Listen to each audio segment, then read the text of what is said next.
Pararadam, taram. And I believe I am live. Hey folks, I'm Asif. Welcome to our home, welcome to my kitchen, and welcome to a Savoury Sunday. Now the kitchen looks a little different. We just moved. Again, first time in our new apartment. So welcome to Savoury Sunday. Today, I'm gonna do food that are close to my heart. South Asian, well, specifically Bangladeshi style Chinese food. Now, there are Chinese immigrants. Are you making Hakka? I am making Hakka. I'm making Bangla-Chinese. So yeah, let's make some delicious Bangladeshi style Chinese food. Okay, menu is gonna be very simple. We're gonna make delicious chili chicken and possibly Hakka noodles. So keeping it pretty easy. Oh, hey Justin, welcome. Diva, it's gonna be simple. I was just getting some of my prep done. Let's start with the prep. So, oh wow, look at that. It's been noisy outside. We're doing good, Justin. It's been a crazy couple of days after the move, so that's why I'm not turning the camera because the apartment is a complete mess. Hopefully once we're done with the organizing part, I can show you guys a little bit more of the apartment, what it looks like. So far, so good. So before I do anything, before I actually deal with raw chicken, let's start with finishing up the vegetables. We have some delicious red onion, bell pepper, we have ginger and garlic, and I have green chili as well. So let's see what I do with these. It's not a gimbal because it's on a thingy. So let's see. Oh, okay. I think this is a good POV. Okay. Yeah, at least you guys can see what I'm gonna chop. So first thing first, the bell pepper. Jerome got me different colors. I love it. Yeah, that's what we do with bell peppers. You want like a few different colors. We got bright yellow, fresh orange, and red. I'm not gonna use all of them. Let's see how much I end up using. Let's take another bowlie and chop up. So we want thumbnail size, slightly bigger than a thumbnail. Oh my gosh, that's Lynn! Welcome, Lynn! Making Bangladeshi style Chinese food, Lynn. Welcome! See, very simple. Somebody's getting the dust allergies. Hey Christine, welcome. Sorry. Yeah, no, the move has been rough on him. All of the dust flying around has been rough on Jerome. So we want them, Diva, thumb size, slightly bigger. This is how we do it Bangladeshi style Chinese food. Pretty chunky. You want them like pieces that you can actually bite into. Let's take some red. Padam. Ooh. I don't know, something about fresh bell pepper. The smell is amazing. When we put this on a wok on high flame, this is gonna bring out this nice smoky bell pepper flavor. Oh, love. Good smoky bell pepper. Recently, where did we have chili chicken? There's a BC Momo house over on Seymour, and there's a Himalaya Kitchen, I believe, as well. Yeah. So we tried a few different spots around downtown Vancouver, and we've tried places over in Burnaby, over at Surrey. So there's been quite a few good Hakka spots that we've checked out so far. I love making this at home. Something very simple to do. It's not something super complicated to make. All the ingredients are fairly affordable in this day and age. None of this is like some fancy bougie ingredient. I think this is enough for the chicken. I will chop the rest because I will need more for the noodle. Now chicken, I want them this size, thumb sized, but for the noodle, I want them like long strands, like a chunky julienne.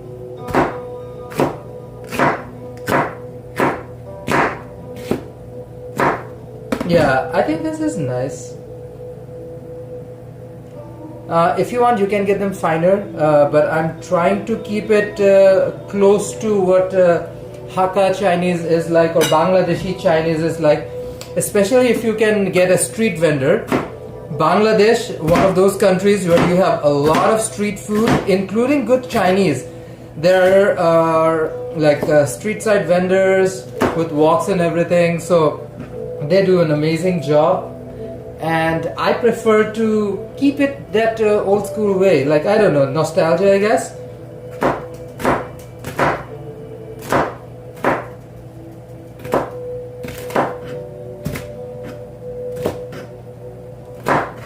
Okay. Orange ones.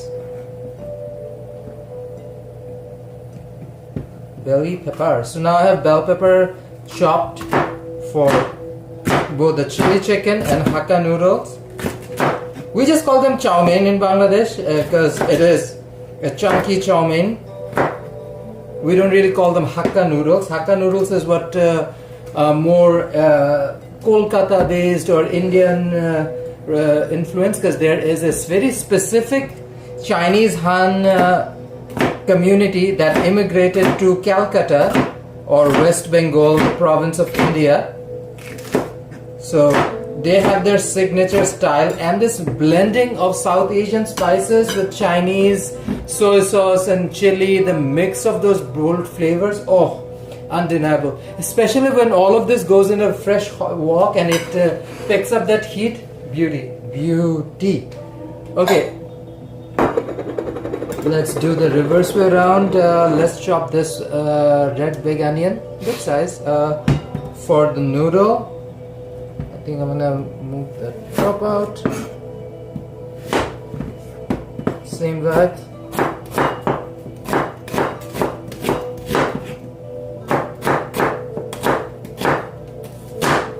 See?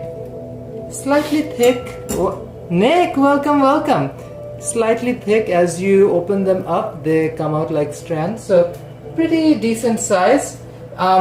I want the onion to be very present. I want the diva to be like with us in the room when we chew her. So it sometimes vegetables can become the center stage of a new dish, and that's what we're here for. We want to make sure when you bite into a single bit, every time you bite into something, you're getting like a bit of the noodle and the vegetables as well. So the veggie is not lost. It's not lost.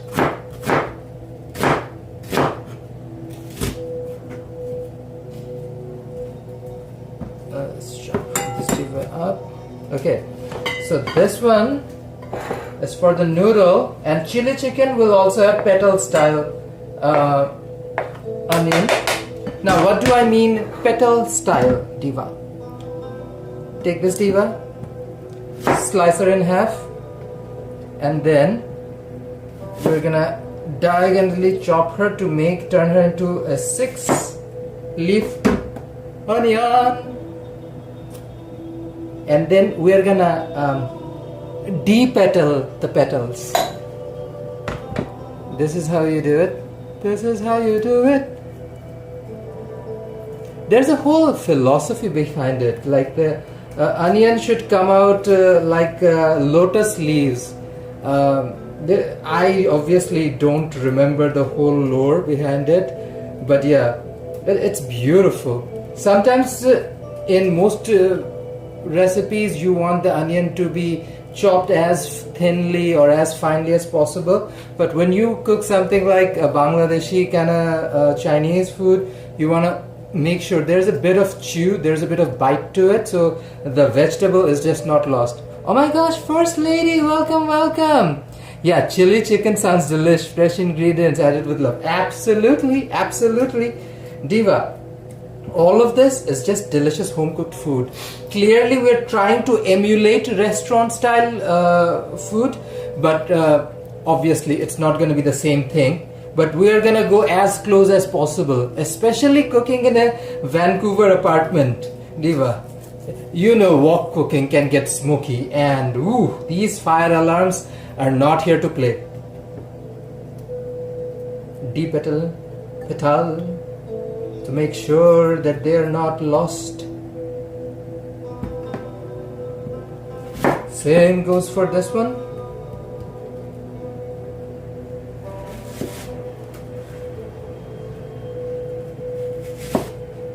See? Sometimes if you one of the petals is a little too chunky, give her a trim. And then she opens up like this. Okay. My onions are done. Let's be done with the ginger and garlic as well. We're just gonna finely chop them. Well, not finely chop them. I'm gonna make them they're chunky as well. I don't know, something about vegetables getting a bit of dessert highlight. That's what I want. Like even Jerome, like absolutely loves the bell pepper and red onions and everything on his like I don't know, chow mein, chili chicken, or whatever South Asian Chinese food he gets. He actually prefers the chunky veggies that you can have bite on, and the vegetable is just not lost. That is what we want. Delicious, delicious vegetables. Oh yeah. I'm not rushing with this thing, just to make sure she looks pretty.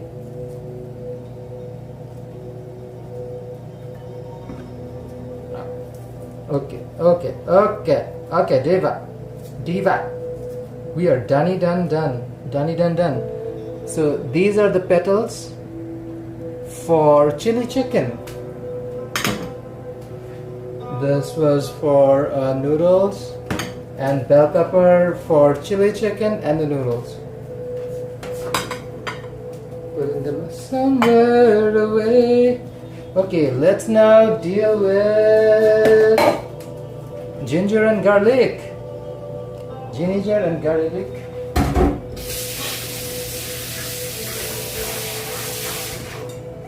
I'm going to reuse a bunch of stuff throughout the cooking process, just to save myself from washing a million dishes after the live stream. Okay,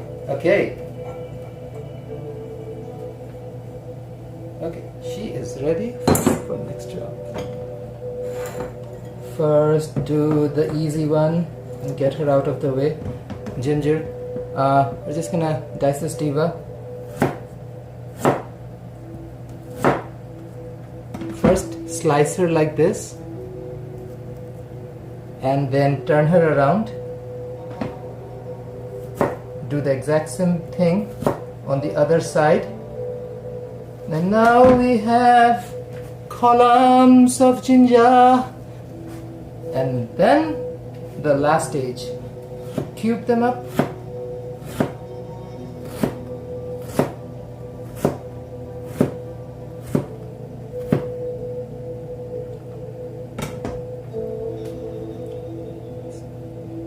I want to make sure that when I bite into it, I can actually feel the ginger. Aw, thank you guys. You guys are so cute with your cutie patootie comments.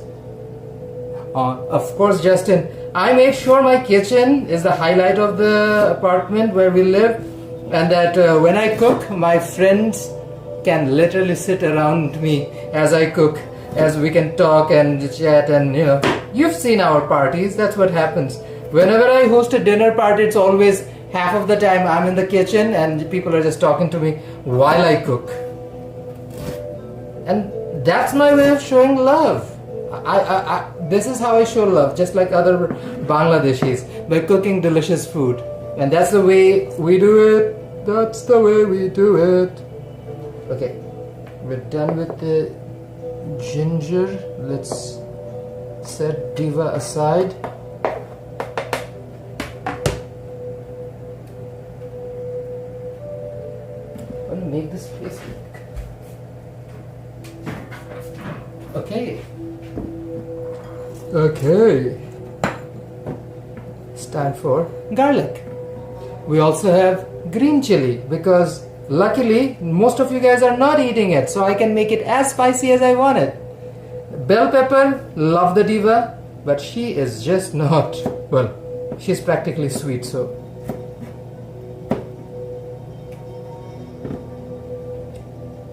I'm doing the exact same thing to garlic. Making tiny cubes.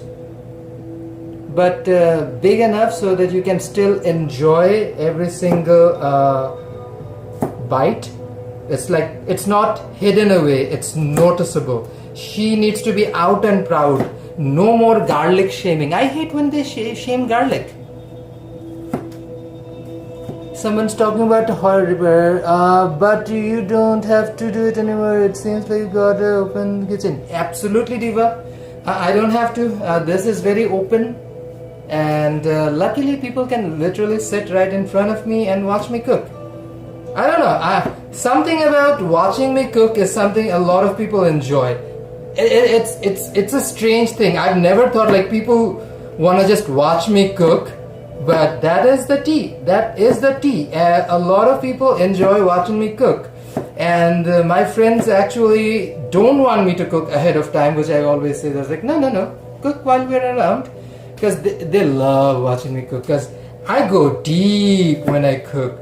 Like, you know how rock stars are like all pumped up, then they go up on a stage and they play some music, or like, you know, the most intense moment of your career. When I go into a kitchen, I feel like a freaking rock star. I love being in the kitchen. I love cooking food. It just makes me feel like, you know what, I'm in my element. So I definitely want that vibe for sure. Oh, thank you, Christine. That's super nice of you to say. Oh, Justin, speaking of masks, this is the tea. I'm gonna do some late night, when I usually make masks, I'm gonna do some late night streams. These are live streams because I don't want to film, edit, any of that. I want these things to be a little bit in the moment for sure. But yeah, I want to do more streams about that. You don't have to watch it live if you can't, because these are late night streams. But if you can watch them, for sure. Yeah, I'd love you guys to join in live, but if you can't, you can always watch the recording a day later. But yeah, I love spending late nights making masks. And there will be a test. There will be a test? How do you know the test? Oh wait, that's something else. Never mind, you guys are off the hook. Jerome Forestwood, he's like a Casper moment right now, Diva. He's like a ghost coming in and out in the conversation. Once in a blue moon, Jerome just pops up and they're like, okay, here's the Forestwood, popped up. What's Nick saying? As long as I got his price drawer, everything should be fine. Diva, I do not have a singular big spice drawer this time. I have to, no, this is not even a spice drawer. I have to fold it into 3 different layers. Again, different unit, different situation, tiny AF. So I can't put the same thing in the same big rack anymore. But who doesn't like a big rack? I love a big rack. Like a big rack, like filled up, spicy. Oof. Yeah, I hope to get a big rack someday. And then I'll fill it up. Because I love to fill. With spices. Nah, Nick, this one does not have a spice drawer. This one does not have a spice drawer. First lady, don't worry about it, Diva. If you miss it, you miss it. Like, that's the beauty of it. Like, whatever, whenever you're available, that's the thing. Because people have their lives too, right? People have to do things in their real life. You can't always be here to watch things, which is fair. One of the reasons I don't make more videos is that by the time I'm available, it is already pretty freaking late at night. So I would love to do more things, then I realize, oh wait, it's super late. I don't know if anyone's gonna watch it or not. That's why I don't do late night streams, but you know what? I want to do a few more of them so that at least there's some stuff kicking around. You guys can watch it the next day. Here you go. This is my garlic, same size. Diva, let's put her away. Okay, before I touch chicken, I want to finish off the herby herbs, and I need to clean this Diva.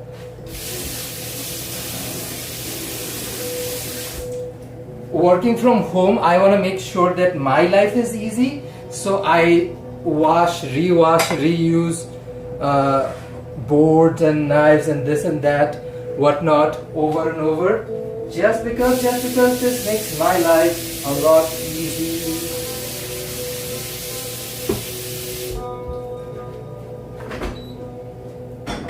The most Asian thing, tossing it in the dishwasher to dry.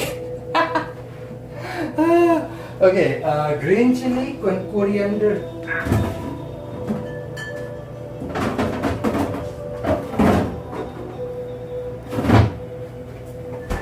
And again guys, these are not gonna be 100% authentic recipes. These are my adaptations to classics. I usually play with flavors. I wanna shape them in a way that I love them. So that's what we're doing. I just chopped up a bunch of the veggies. Ooh, look at this green chili. Ooh, I love me some green chili. Fresh green chili, Thai chili.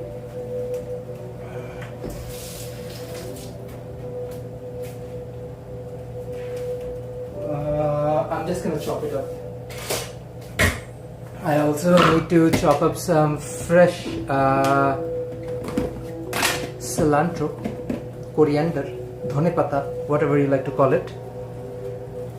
Ooh, I love.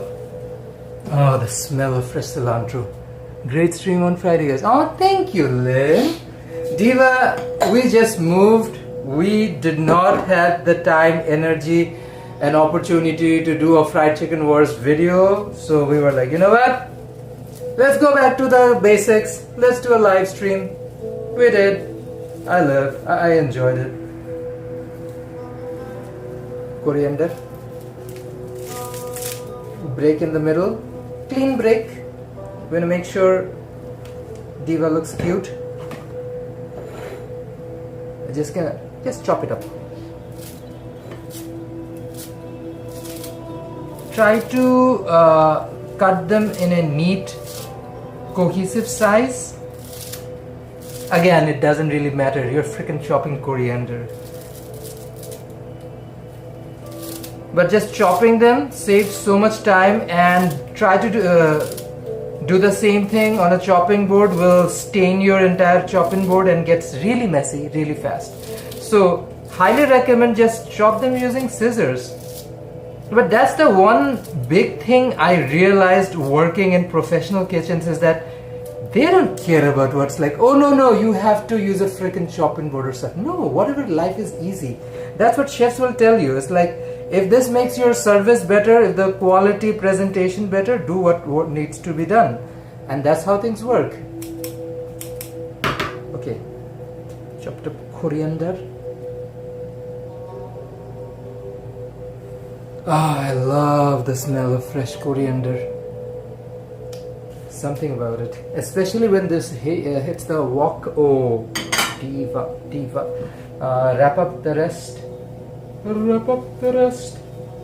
This is what I do. I wash my coriander, dry them, and dry basically by just doing the most Asian thing, putting in a freaking towel and just throwing them around crazy until it dries up, and then you bundle it up tight like this. This is what chefs will teach you in restaurants.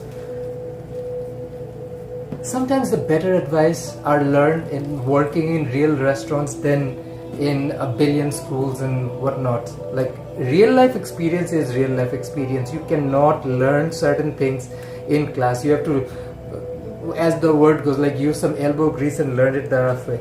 Look at this. This coriander stays fresh in the fridge for at least a week. Love it. Love it. Okay.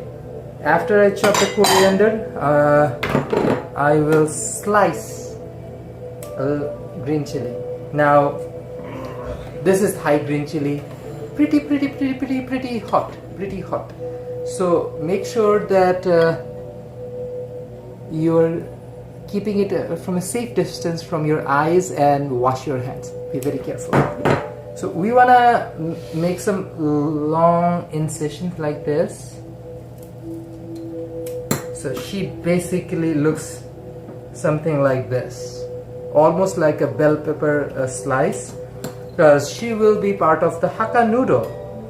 It's gonna be a spicy noodle, so whenever you bite into a piece of green chili, it's gonna be insane spicy. This thing, Thai green chili, we're not playing around with it. This thing is spicy. Okay. This is what the end result of each chili would look like.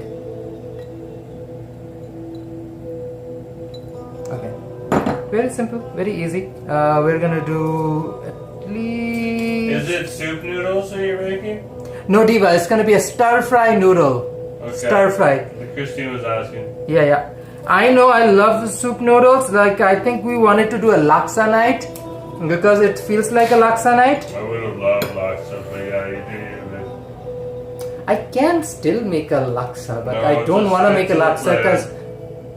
Bangladeshis do soup and noodles very different compared to all of our neighbors, especially our Southeast Asian neighbors. So I'm doing things a little bit more close to reality.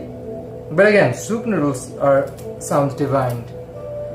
I will probably make some very soon. Husband has been dealing with dust allergies, so I've been feeding him homemade tea. Fresh, nothing too hard to make. Just fresh mint, lemon, cloves, cardamom, star anise, ginger, lemon juice, a pinch of turmeric and a pinch of chili powder, honey, and saffron. Yeah, that was my remedy, homemade remedy for Jerome. Seems to have worked. He looks and feels a lot better. I don't know how he actually feels, but yeah, I just give him some hot fluids and also the antioxidants, and oh yeah, there was salt in it as well. Yeah, simple drinky just to warm his nose and belly and kick out all the antioxidants and dusty allergy stuff. Okay, this will be part of the noodle stir fry. I'm just piling them up somewhere. Okay, I need to wash this. Wash my hands because I just touched hot green chili.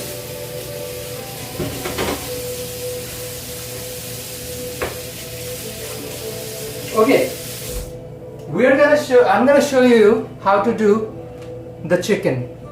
This will be a little bit of a messy video because I will cut chicken in front of you guys.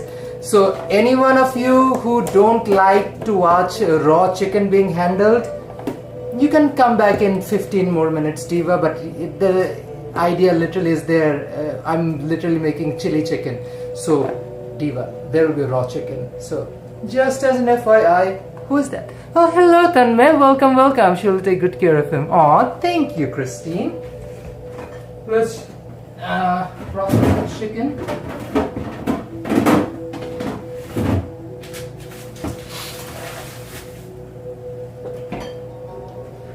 Okay, there's the chicken. I'm not going to use all of it, so I should get a container and put half of it away.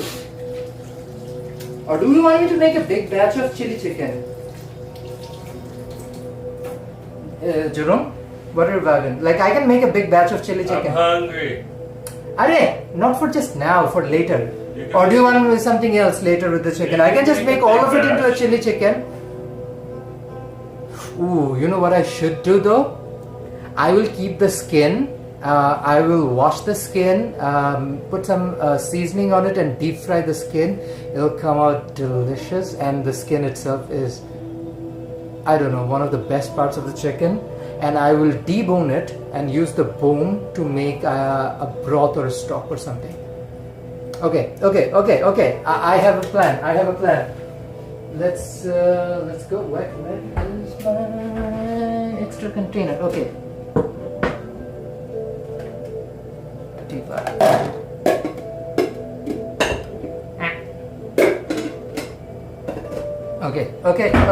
Okay. We have a container. Let's get a board.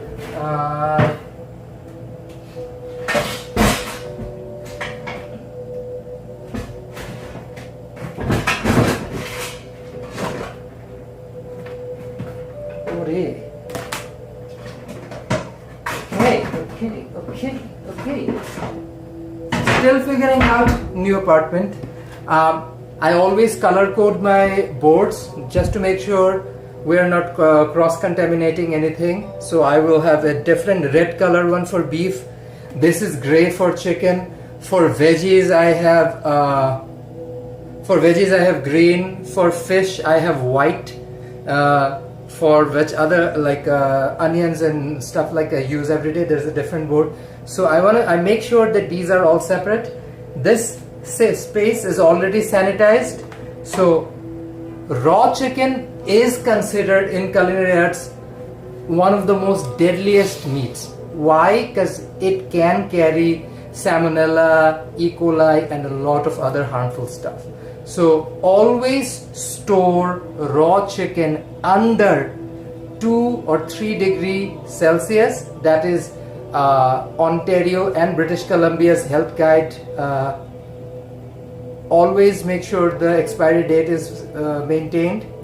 Storing in professional fridges, there is a way to do it. Vegetables will go in the top, processed food goes in the top, followed by vegetables, followed by poultry, followed by meats, and there's a whole layer to it. So this is how you keep things and food safe. Yeah, Justin, I agree. Also, when you reheat food, chicken is one of those things that you really have to make sure it's cooked to a proper temperature or reheated to proper temperature, because up between 5 degrees and 60 degrees Celsius is where most of these bacteria thrive. That's why the cooking temperature requirement for chicken is at a minimum for pieces like legs and thighs and stuff like that is roughly 72 degrees. If you're cooking a whole bird, an entire chicken, the temperature I believe in Canada is 81 or 82 degrees Celsius. That's how I cook it. Reheating wise, that is also the legal temperature your food needs to be able to legally sell it in Canada. That means I highly recommend when you reheat food at home, make sure you're reheating to a proper temperature and you're not risking your own health, because we don't want that. We want to make sure you're doing good. Okay, let's start with the chicken. I have my tray of thighs. We're gonna debone this diva and take the skin out as well. We're gonna reuse the skin and bones later for a different recipe. There are Bangladeshi recipes with chicken skin as well. I am just not aware of it, and definitely not a Indo-Chinese or Bangla-Chinese or Bangladeshi Chinese anything that I'm aware of that uses chicken skin. So I need to learn about that as well. So first thing first, we're just gonna separate the skin. She's pretty loosey-goosey, so if you pull her, she comes out like this. See? Skin out, chicken part. Done. We're separating the chicken skin. Now we're gonna debone it. Diva. Lie her down flat. Make an incision. I don't know if you guys can actually see what I'm doing properly, But yeah, just work around the bone.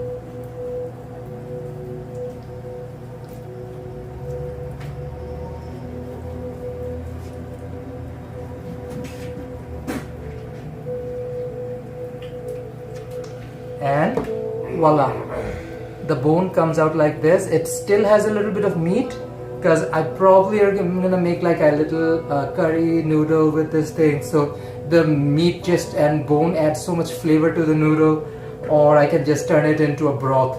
So either way, this won't be wasted at all. Same goes for these parts that are slightly unpleasant but can add flavors if they want. Okay. Diva, Nick. Yeah, it's not about doing it at home. It's more about professional kitchens. But when it comes to meats, yeah, it is a better idea to eat them fast. Like this chicken was bought earlier today. It has an expiry date of another couple of days, but we're cooking it up right away. So, oh, by the way, notice the little cubes I'm chopping them. It's pretty much the same size, thumbnail size I was doing for bell pepper. So basically it comes to a size like this. Again, when you cook it, the water will come out of it, so it will get smaller in size. Oh, dude. Diva, that is not a hard thing to do, trust. I'm like, there was a time when I would have to process how many? Like 6 boxes or 7 boxes of chicken, and woo! You learn fast. I have actually gotten a lot slower now. I was way faster. But again, this is what we're doing. Just pull the skin out. It comes out super easy. If you're having an issue, you can use your knife, but I don't think it's always that necessary. You can just slice against the meat. Idea is to keep the meat relatively fresh and just pull the chicken out. Sorry, pull the skin out. See how I'm doing it? It's pretty easy.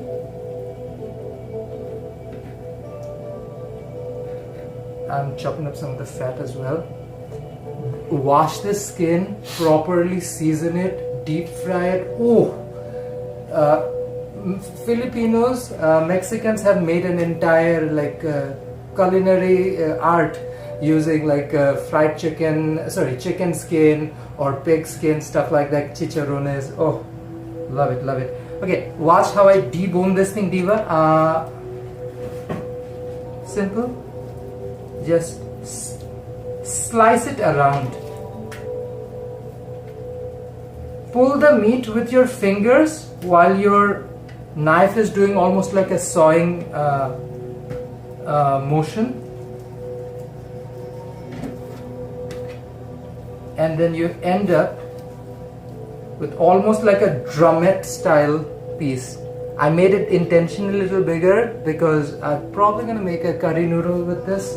That'll be delicious. With the rest of the thigh, just chop them up like this. I'm gonna make sure the chicken is fairly noticeable.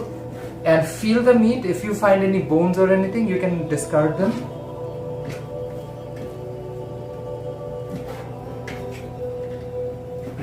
Easy. See, nothing to sweat. You know what, Diva? That is an excellent idea. Disposable gloves are what I used to wear when I handled chicken back in restaurants. Even if you go to my earlier videos, once in a while I do crack them out. It's just not always makes a financial sense, but sometimes it does. So yeah, apples and oranges. My parents don't eat meat vegan. I started eating when to cook fish and chicken. To each their own. My people, Bengali people, regardless of religion, whether somebody is Muslim, Hindu, Buddhist, Christian, in Bangladesh, everybody eats fish. So fish is pretty universal. So, and also something like goat, patha boli. Like even in Hindu cultures in Bengal, eating mutton is it's a very regular thing. So meat has been a part of our food culture, but that's why we cook them with an intense amount of heat and spice so that they stay fresh. With especially in Bangladeshi weather, ooh, that heat can spoil food like nobody's business. The complete opposite of Canada's weather, especially in central Canada where it is so cold. We don't really worry about food spoiling as much as we do somewhere in Bangladesh, where you can keep a cooked food on a counter for, let's say, 2 hours unattended and you notice the food has gone bad. Same thing, look, drumette style. I'm making it a little bigger just to make sure that the next recipe I do doesn't feel skimping on it, like it doesn't feel like I'm cheating on that meal. It'll have a little bit of a little bit of meat on it as well. This is what happens when I talk and cook.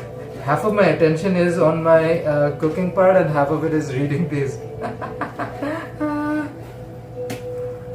Anyways, I cooked up 1 pan honey garlic baked chicken thighs. Ooh, Justin, that sounds delish.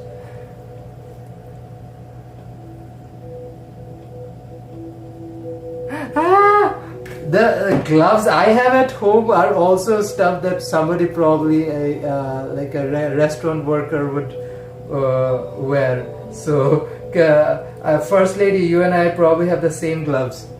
Let's say you can just wash your hands multiple times plus gloves, some bit of powder in there. So yes and no. The gloves that come to Canada, legally they cannot put the same kind of powder stuff that I know what Tanmay is talking about. That is what consumer rights comes to play. They just cannot do the same thing. Although that being said, companies can just import stuff on their own. I agree, when you're cooking chicken, it is better to use gloves, especially in a commercial space. Look at this messy bone. Like, how did this happen to be? Diva. This won't make a nice little drumette like the other one did. But I agree, it's better to wash hands a few times if you have the ability. It's cleaner, and yeah, just avoids anything plasticky. I have made a point in life to use as less plastic as I can. Just a personal choice. Nothing wrong with the Diva. Practicality wise, you will see most of my plates, containers are all glass. It's just cleaner and more hygienic. And hygiene wise, the most fragile one, glass, happens to be the cleanest as well. So I continue to do more glassware than anything else.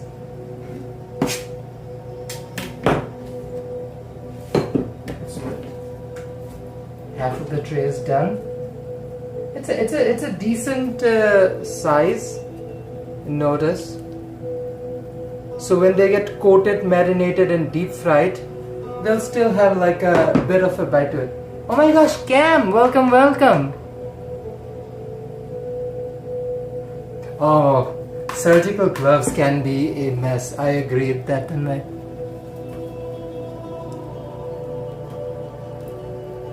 crispy skin is incredible, guys. Like, look at this. Willy-nilly, when you get a tray of thigh, which is one of the cheaper meats you can buy from a grocery store, you get this delicious skin that is super easy to work with. Like, look at this. This came out super fast. Was not that hard to do. All you have to do is wash it in really cold water a couple of times. Make sure the water runs clear. That's when you know all the extra gunky stuff is gone. Then you need to dry them. Place like a tablecloth or something, or you can use paper towels. I recommend using tablecloths over paper towels. Yeah, and just season and fry. Delicious results. My granny is a nurse. We had a lot of practice with.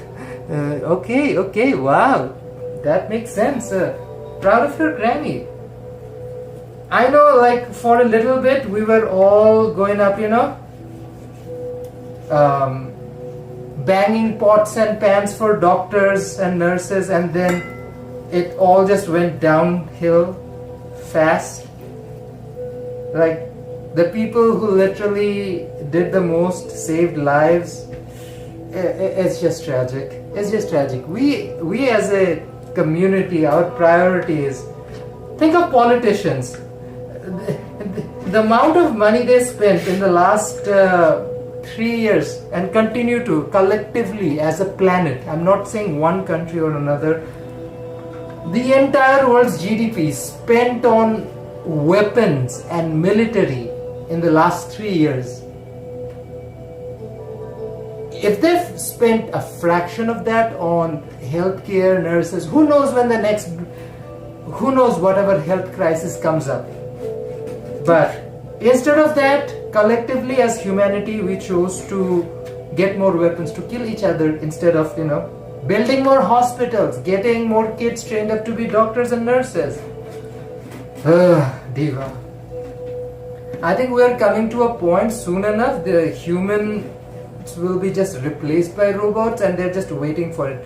Because they said it, they had the mechanical part already ready, like a robotic arm and everything. They just needed a super cheap brain to operate that thing, and now they have it. They have AI. So soon enough you will see a robot Asif cooking chili chicken, slay diva. I don't know. Maybe that's the answer. That's what happens to doctors and nurses. But yeah, they are not taken care of nearly as much as we should have. Diva, don't worry about it. We started late today. The stream started at 7. But welcome. Today I'm making some of my favorite Bangladeshi style Chinese food. So we're gonna do a stir fry chow mein. I'm calling it Hakka noodles because it's not gonna be chow mein, it's not gonna be Hakka, it's somewhere in the middle. My own twist and take on it. You'll notice it. But yeah, the idea is very simple. I want to do a chili chicken, which is pretty popular around the world, including Bangladesh, and of course some delicious noodles.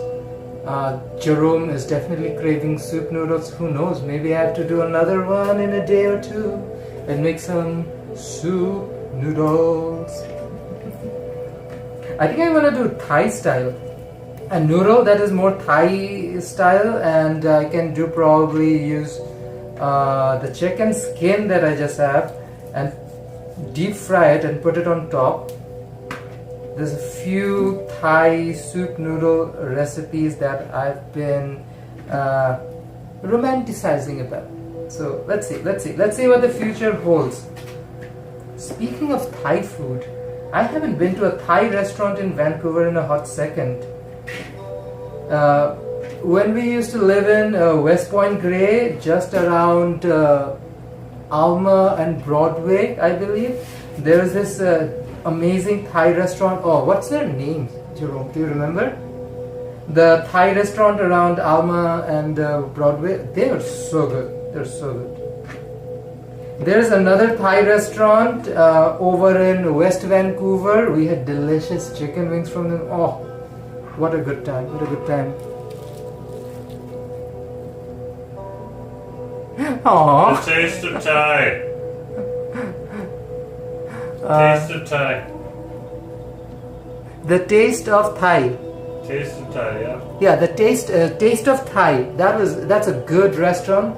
I recommend them. Check them out. We tried several dishes from them. Oh my gosh, so good, so good. Thai food, spicy, full of flavors, like very similar to Bangladeshi food in a way, like the flavors are there and they don't shy away from heat. Indonesia, Thailand, two places along with Bangladesh and Sri Lanka who do like, and India who do like insane heat. And this is again something that doesn't cross over to northern India and Pakistan, Afghanistan. Very specifically South India and Central India, Bangladesh, we have this affinity to insane spicy food. Oh my gosh, oh my gosh. And Thai people appreciate good spicy food. That's what I love about Thai food. It's just a smack of good flavor, good heat, and oh boy, definitely keeps you wanting more. That's what you want with good food. When you eat a belly full of good food and yet you crave more, that's when you know the chef has done their job. They've created something truly amazing. And just like that, we're almost done. Okay, I can start the frying process, marinade process, then I will fry this diva.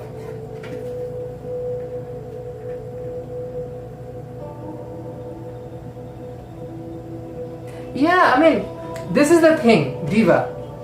I one day want to have my restaurant. You guys are watching me cook. You do realize as a human being, I'll probably be using the same techniques, the same flavors, and most likely the exact same ingredients. Gatekeeping is a weird thing. I feel like knowledge should be available for everyone. Because what you do with the knowledge is entirely up to you, and it could be good, bad, ugly. If I did not have access to, let's say, Marian's Kitchen, Cooking with Andy, some of my favorite people. When I was a child, I used to watch Siddiqa Kabir's recipe in Bangladesh, Keka Firdausi in Bangladesh, Sanjeev Kapoor in India, Runa Khan in Pakistan. There's so many good chefs. That's the thing. Food has always intrigued me, always interested me, and I feel like this uniqueness that you can make with your own food, you can teach it to people. You can literally show them exactly what to do. Still, the way you do it, the way you create things, it can be imitated, which is a compliment. Imitation is a compliment, but it can never be replaced or I don't know. You cannot take away from the originality of the original. That's why my food, as I say, is inspired, let's say, by this and that. Like it's gonna taste similar to Dhakai or Bangladeshi Chinese food with influences of Hakka, which is from our neighbors in India, and also the Hakka of Chinese that you eat here in Canada, which is slightly different from Hakka in other parts of the world. So we have this combination of things, and I love to, play with these things and make them my own, figure out what to do with the flavors, just mix and match and see what really creates something new. I am so bored and done with the same kind of food over and over and over and over again.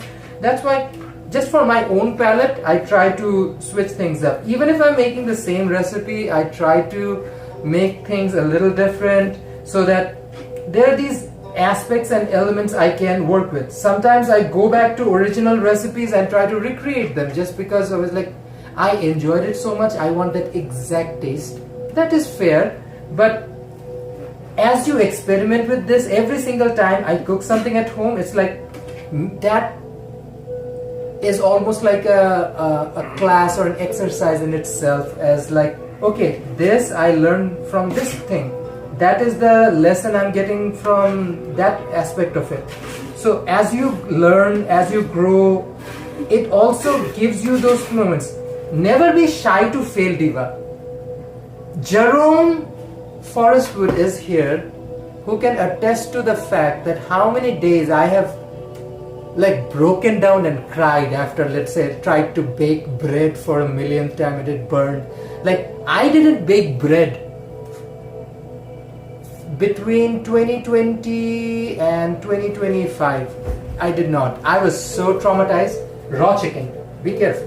Be careful. He makes good bread. It tastes really good. But that came with a lot of hard work, sacrifice, and diva. Most important of all, you learn from those mistakes. That's why I say, don't be afraid of mistakes. Don't be afraid of failures. Because if you go to a point where you're afraid of your own failures, you can never grow and learn. Because what is the whole point of, let's say, beta testing a software or learning how to, work through old formulas and chess players watching old matches? What is the point of studying history? It's just like, you learn from something, you make it better. And that's how you should see everything and take that opportunity. Sorry guys, I'm just washing this thing before my anxiety gets the best of me. As long as I have raw chicken kicking around, I am not well. I'm always paranoid, so I'm gonna make sure I clean my utensils, sanitize them. Sanitizing is almost like a chemical baptizing of my thing. But yeah, learn, fail, but never shy away from trying something different. Think of this chili chicken recipe.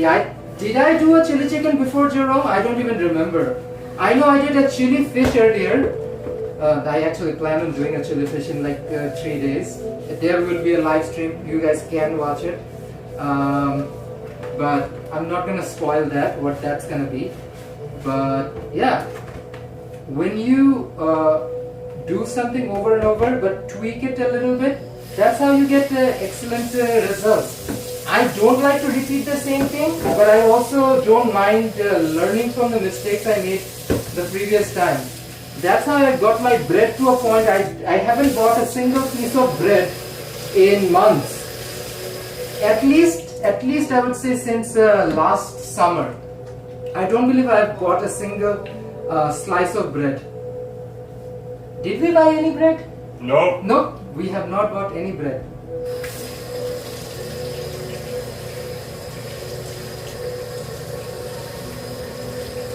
Okay. This diva sanitized. Let's put her in the dishwasher. And then I'm going to sanitize the space before we continue to the second part.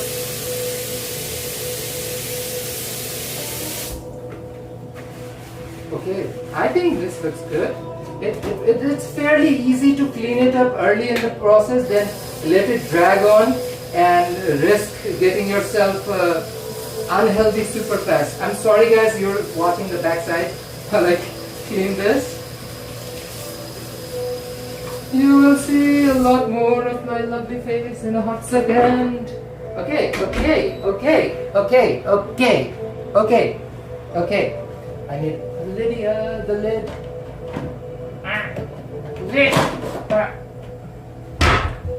Okay, let's put the raw chicken out. So this is my skin and drumettes that I peeled off my chicken thighs. This is the raw chicken. We're gonna marinate her in a hot second, but before we marinate, I'm gonna sanitize this workspace. And that reminds me, where is she? Squirty, squirty, squirt, squirt, squirt.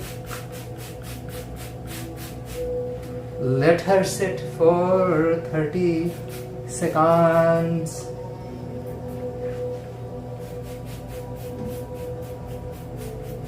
I am very, very picky about raw chicken. Raw chicken is dangerous. Okay, I apologize while my thing spaces. Let me go through the chat. Oh, so sorry that I did not go through all of this. Best for Chef Sanjeev Kapoor recipes were so easy to replicate at home compared to. Yes, but I would say somebody like Tarla Dalal is way more. It's like almost like a mom's kind of cooking. Sanjeev Kapoor made it look good, but like his recipes were kind of shit. Sanjeev Kapoor's food doesn't taste good because he also had restaurants in Dhaka, and I've been there.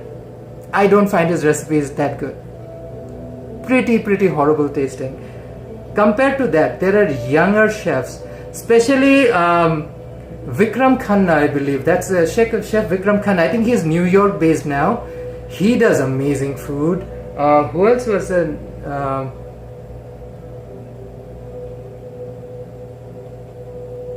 I think her name is Seema Khan. She's from Calcutta, but grew up she grew up in Calcutta. Father is from somewhere in North India. Mom's from Bengali. Now she lives with her husband in London.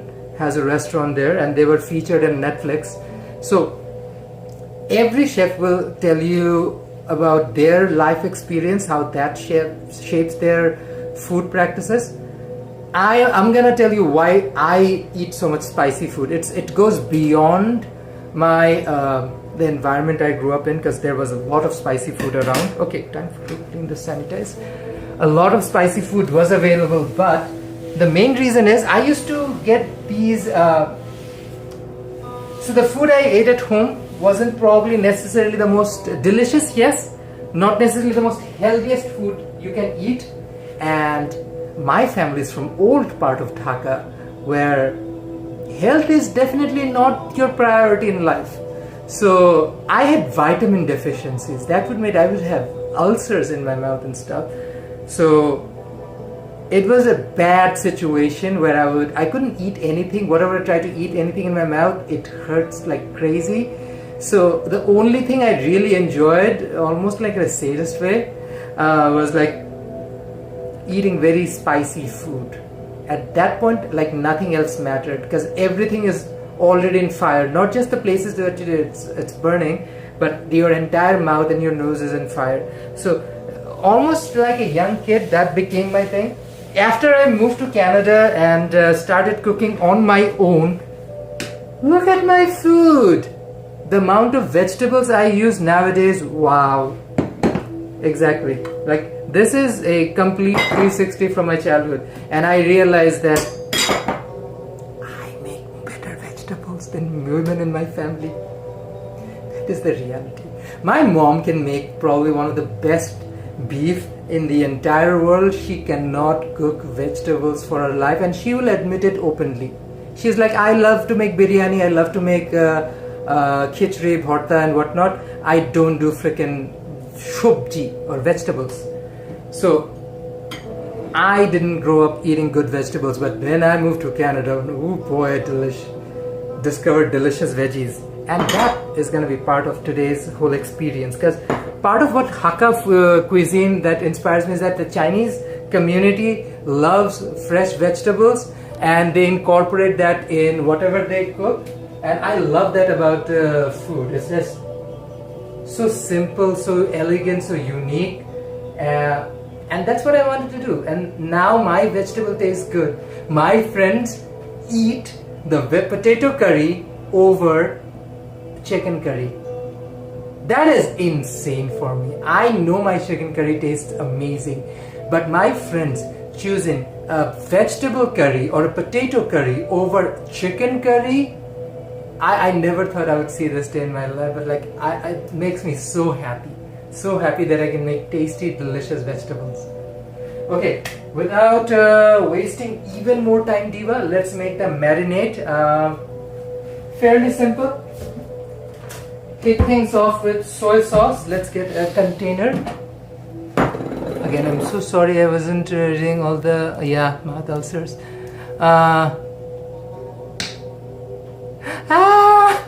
See, this is the thing. I feel like everything else in the world, food skips a generation. I do not know of a single cousin or anybody in my generation who can cook good food. But people older than me, sure. And I grew up in a big family.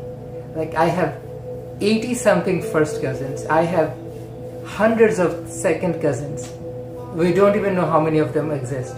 Third and fourth cousins, we don't know. We just don't know. The number can be anything. So yeah, that's what happens when you're from that big of a family. You move somewhere like Canada where you rarely see anyone. Okay, soy sauce.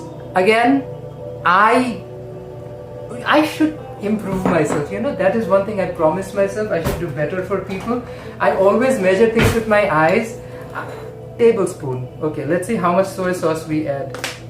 I use this Vietnamese Dam Dak. Oh, I feel like it's the king of soy sauces. I don't know, Vietnamese food is so good, so good. Sometimes I would use Vietnamese ingredients in other food. It just makes it so much better. 4 tablespoons of soy sauce, Diva. Let's grab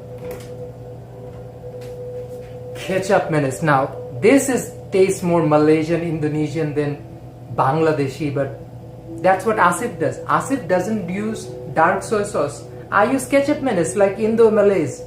Salamat. Ketchup mayonnaise. So good. So good. Oh. So, tablespoon of ketchup mayonnaise.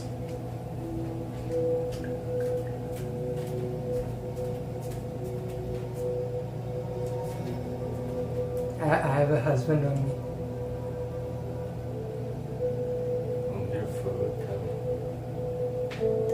Give me a little bit of time. Food takes time to cook. Like your meat.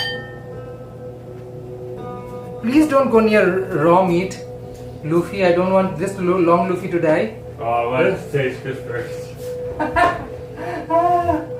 Okay. I have rice wine vinegar for this. So for vinegar, I'm gonna use. Oh, no. This is not vinegar. That's mirin. Okay. As we call it, sirka, vinegar. I'm using rice wine vinegar. No Bangladeshi uses rice wine vinegar, but I use rice wine vinegar because I love rice wine vinegar. And tastes more Chinese than South Asian. Just don't fall on me. These inanimate objects, Diva, They have a mind of their own, eh? they really do feel like they have a mind of their own. Inanimate objects, what can you do? Just fight them. Chili sauce. I think I just ran out of chili sauce, so I have to open a new one. Again, Diva, I deviate from my people. I'm using sriracha as a chili sauce. Yeah, one of the best vinegars for sure, Justin. Apple cider vinegar is something I would put for more westernized food, or something that I want to taste a little bit more fruity, because apple is a little bit more fruity. And rice wine vinegar tastes a little more sharp to me. So you want something like big, bold South Asian flavors. So yeah. Okay, this is the one part I hate the most. Taking off labels. Ooh, chili sauce. I always take a label when I toss it out. Oh, sriracha. And this is huafoy, so obvi. Sriracha, let's say 1 tablespoon, 2 tablespoon, 3 tablespoon, 4 tablespoon, 5 tablespoon. I think you can probably use like a quarter cup on this thing. But sriracha or chili sauce isn't all of it. We're gonna add a little bit of ketchup to it as well, to give it that very Hakka kind of flavor. Hey Winger, welcome. Ah! Diva, I don't want Jerome in my kitchen. He knows it, I know it, we know why very well. My husband is a very capable man. You do not want him in the kitchen. Trust when I say this. Trust. Okay, find space for her.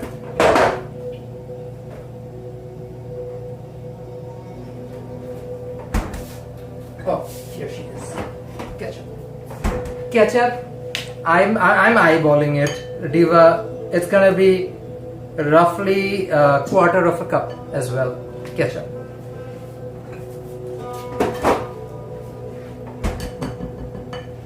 Let's mix this thing up and give it a taste.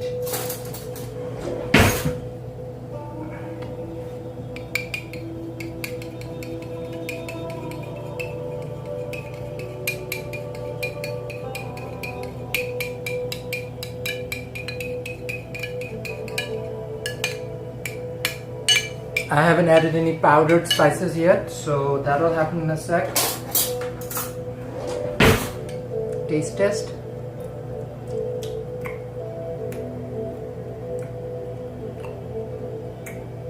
Okay, I know exactly what needs to be done. Spice box! What's the chatter? Jerome is like Winnie the Pooh looking for honeymooners. He is more like Luffy, always looking for food, but yeah, same vibes. Oh my gosh, I have to refill this container. This is my chaat spice. So roughly, I only have a teaspoon of it left. Half a teaspoon of it left. I have to open a new. Do a Bangladeshi chaat. I have Indian chaat. I have Indian chaat spice. I just ran out of Bangladeshi chaat spice, but I have Indian chaat spice. So chaat spice adds that tangy street food style, very Bangladeshi, very South Asian flavor to your chili chicken. Let's use chaat masala.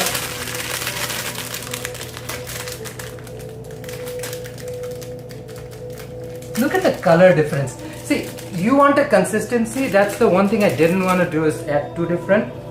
Look at the color difference.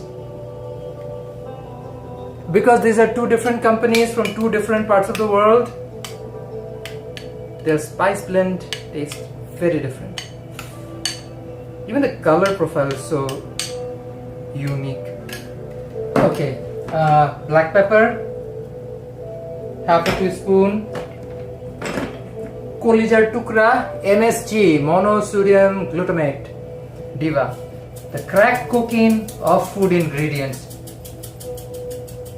Tablespoon, 1 tablespoon.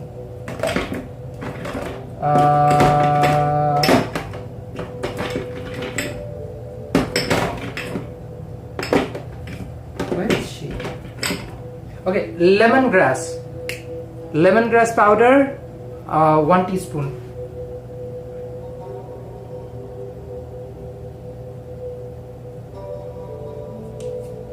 I got this from Bali. Insane flavor. You can find them in Vancouver, including Tama, which is a Filipino grocery store over at the border of Sunset and Mount Pleasant, I believe, by 16th Ave and Fraser Street. There are plenty of stores that you can probably find or buy online. Lemongrass powder. Highly recommend you keep some in your cupboard. The taste is so worth it. Especially the Balinese one that I'm using. Oh, quality. Funny enough, I found the same brand in Vancouver. So I was like, wow, the brand that I got from Bali is available in Vancouver as well. Especially if you go somewhere like the Fusion Fest in Surrey last year. They're gonna do it probably annually. There were Indonesians there, and I think they had spices there too. Let's do a taste test. Getting there. Who am I missing? I'm missing some like very definitive flavor profile.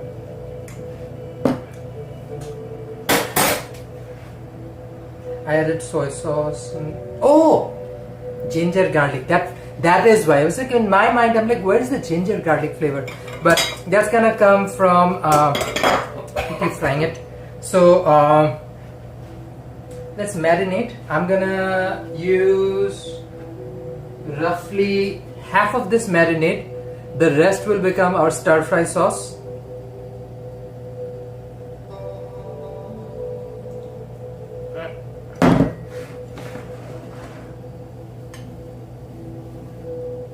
I am using my hand, Diva. Technically, you don't have to.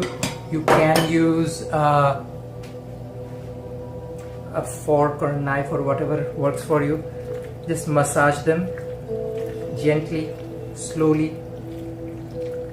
Make sure they cover every crack and crevice of this thing. I'm using dark meat for good reason. Dark meat, you can deep fry them over and over. They will still retain a bit of juiciness. So I plan on doing, if I can, double fry. If I am running out of time, I'll just do a single fry. But yeah, look at this marinade. Changes the smell of the chicken immediately, and that's what you want. You want like a bit of acid with it. This time it came from rice vinegar. It can come from lemon juice or something else. But that acid really reacts with some of the amino acids and protein within the chicken. You see some of that funky chickeny flavor almost instantly go away. Now it actually tastes like chaat. So, ooh, nice. So I'm gonna make a flour batter for this diva and deep fry her. Before I do that, I will let her marinate for, let's say, 15ish minutes and get started on the noodle part of it. I feel like now that we are finished with this part, we work on the noodle, come back to her after the noodle's done, deep fry this diva, then do the stir fry with all the other ingredients, and kaboom, we're done. Wash your hands. That's what you do when you touch raw chicken. Raw chicken, you wash your hands over and over, contemplating life choices. Why are you cooking raw chicken?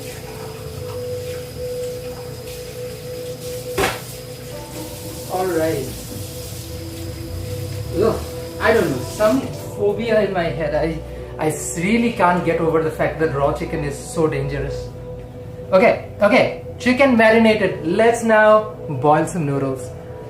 Diva, I think I can take you guys over there while we boil noodles, because I believe I have the facility to do so.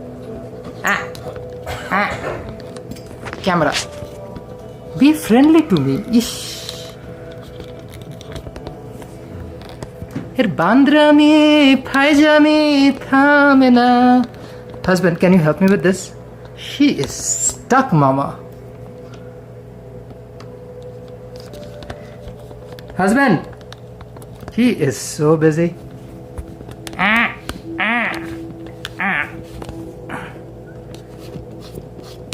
Okay.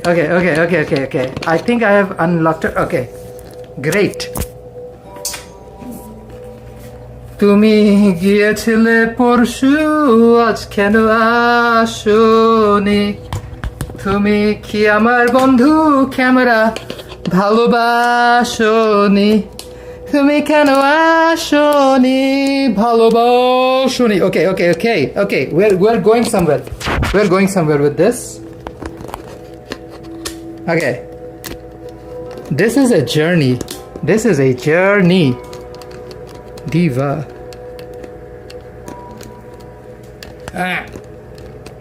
Okay. We're still alive. Camera, be friendly. Be friendly to me. This camera has its own attitude. Okay. Just talking back to you? I hope not. I would be scared shitless if it was talking back to me. But yeah, we're in the kitchen area. kitchen area. Can we move her any further? I think so. Okay. Let's boil some noodles. I plan on boiling Hakka noodles. I need hot water. Actually, I don't need hot water. I can do it directly in the pot.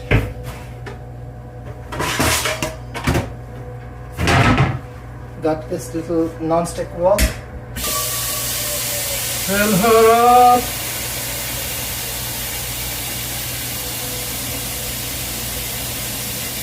And let this diva come to a boil. Arey dushtu.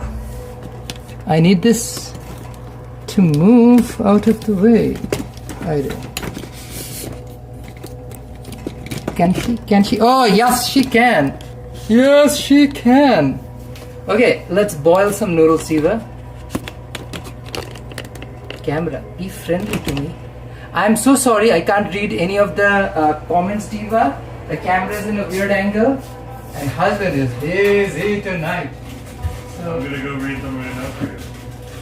do not worry about it, diva. And what do I have here? We have Ching's veg Hakka noodle. So we're gonna try boil this diva.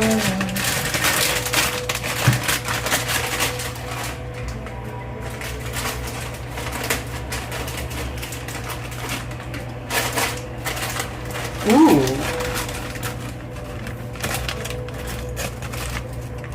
I don't believe I've ever cooked this noodle before. Nice. Jerome, look at this. This is like Hakka style noodle. This is gonna be nice. This is gonna be legit close to what we do it in Bangladesh. So I am happy. I am happy. Let me grab a bowly bowl. They're just chatting about cooking. Sorry? They're just chatting about cooking. Oh, that's nice. We love to cook. We love to cook. Who doesn't like to cook? Better cook than get cooked, I would say. I like to cook, but I'm not allowed to cook. You're not allowed to cook? Now tell people why you're not allowed to cook. Jerome, come, look, stare in the camera and tell people why you are not allowed to, quote unquote, not allowed to cook.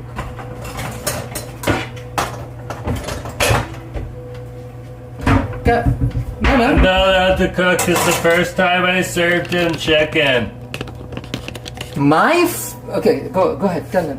The first time I served him chicken, I cooked the chicken in the noodles, but the chicken was raw when I put it into the noodles. He says you should cook the chicken first. He fed me raw chicken. I'm not gonna dive deep into that, diva. I love him. We survived, and there's a reason I cook now, almost exclusively. And I'm spoiled for it. Yay! You ready yet? It's water boiling some noodles. Noodle will be done before the chicken. This looks good. Nick's like, I know. My husband. I'm getting so much shade right now. I love it. I love it. Cam is talking about judgment. Me, I don't judge people, diva. I throw shade. I'm not judging him. The judgment is done on his part. I'm just throwing him shade. Oh, diva. I'm so glad you made it through the raw chicken. That is almost a decade ago now. Wow. Oh, yeah, Time flies. Like Jerome hasn't cooked for me. Wow. For good reason. I'm not mad. Hey Whimsical, welcome. Diva, we're making Hakka style noodles. My water is getting ready to boil. You know what? I should prepare the eggs. And yes, there is a way to prepare the eggs. If you don't want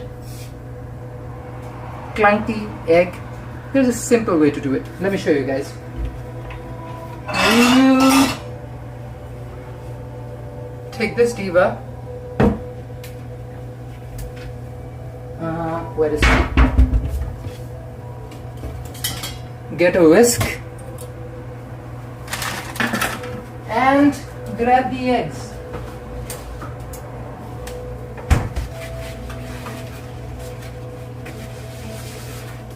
So I'm gonna use probably 4 of these. So just a simple 4 eggs.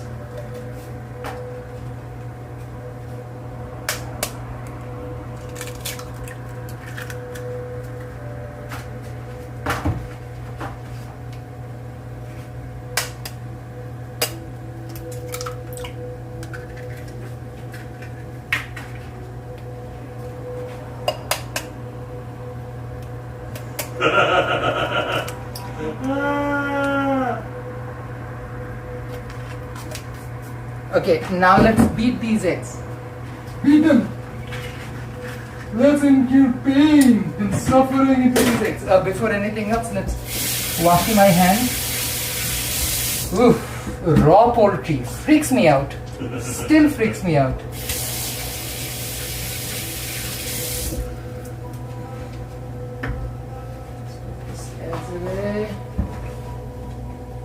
What's the chatter? What's the chatter? I guarantee it will be so delicious. Oh, thank you. Diva.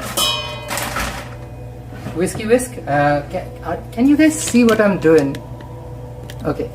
Whiskey whisk.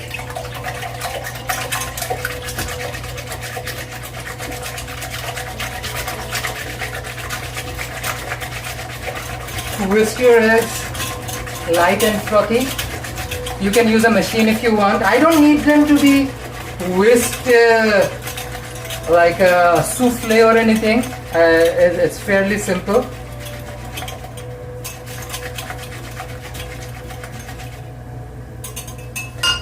We're gonna get a bowly bowl for her, or should I get a glassy glass? Oh, I think this one will work just fine. Strainer, Diva. Oh, here she is. We're gonna strain the eggs.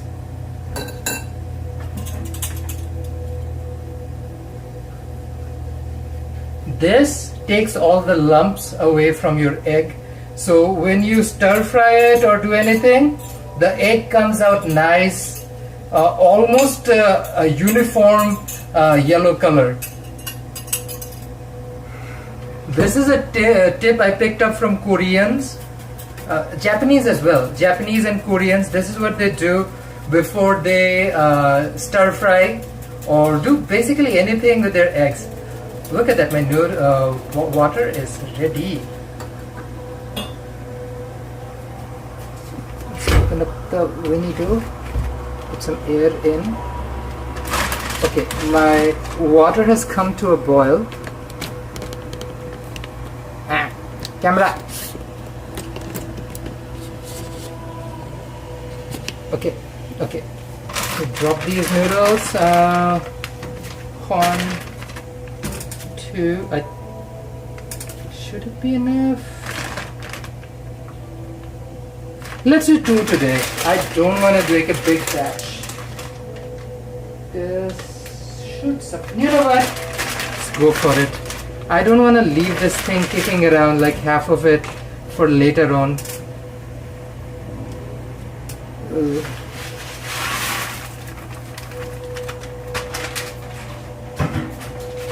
And knowing my husband, he will just devour it as soon as he can get his hands on it. It's Kiran here. Hey Kiran, welcome.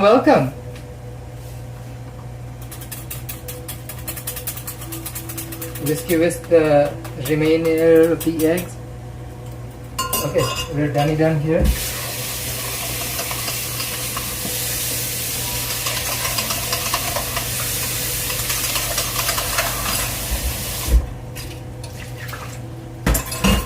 Okay. So even the egg for our stir fry is ready. Oh, I should do a stir fry sauce for this one. While we wait for the noodles to boil, the stir fry sauce ready.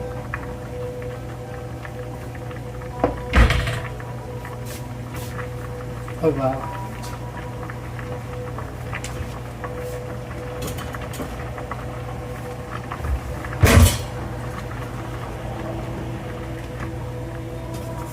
Let it open up. We like long strands of noodle.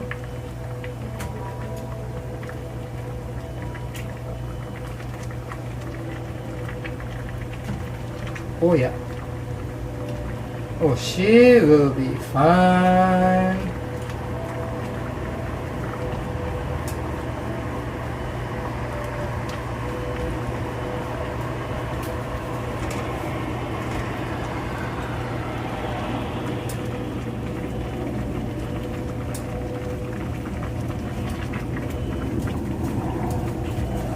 You want it al dente, but at the same time make sure that it's not overcooked because it will get cooked again.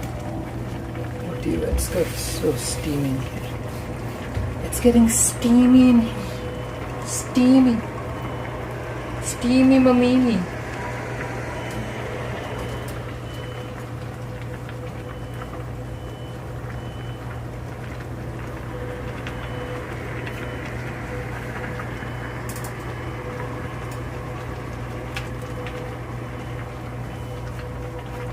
So this will be somewhere between a Hakka noodle and a Bangladeshi style chow mein.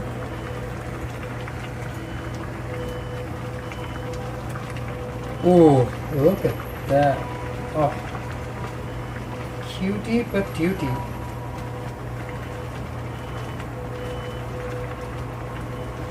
Yeah, I was skeptical to put all the noodle in at once because I knew the pot wasn't big enough. But I was like, yeah, I don't wanna wait for another day to cook the rest of it. If the pack is open, let's just finish it off today.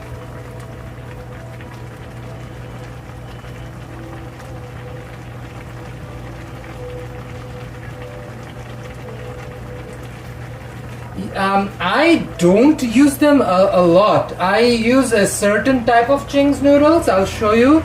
I think I might still have one left at home. But we have to go and do a Sunset Neighborhood trip again, Jerome, because we are running out of noodles. Okay. And not just noodles, a bunch of my favorite ingredients are running low. Okay, she's done. She is done. She feels like is at the perfect texture I want her to be. Let's put here.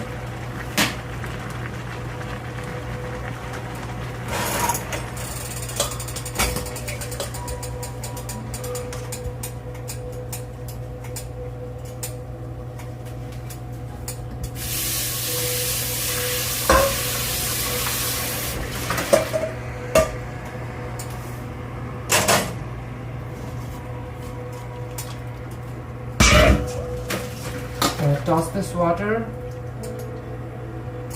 This is not a pasta water, you don't need to save it.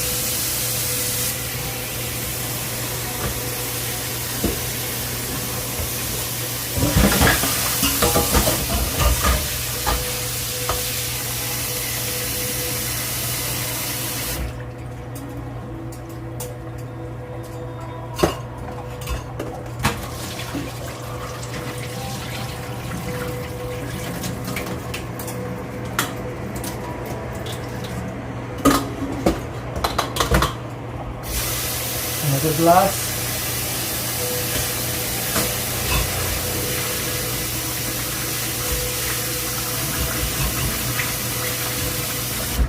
Oh, and she is almost done.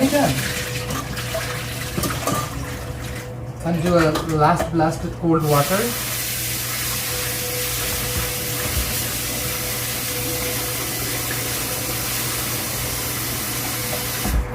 And it's done.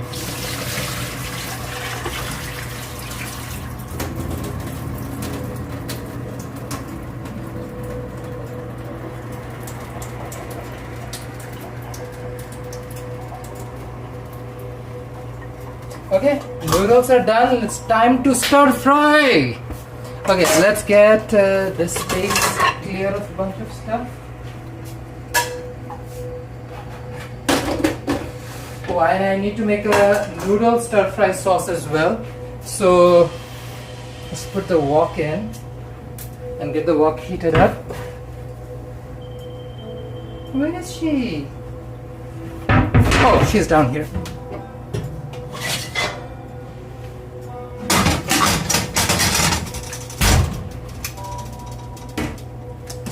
Let's turn the wok on to the highest setting. Okay, while my wok gets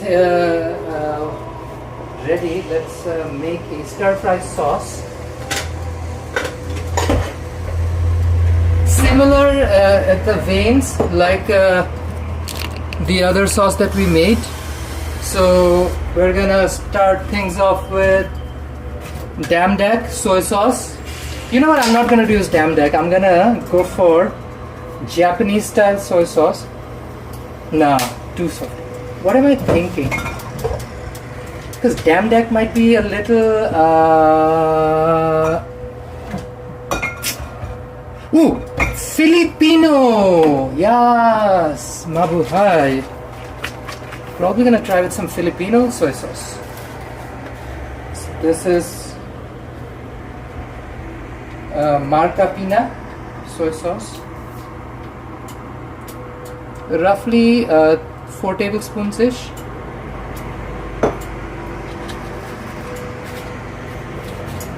I'm gonna drop some fish sauce,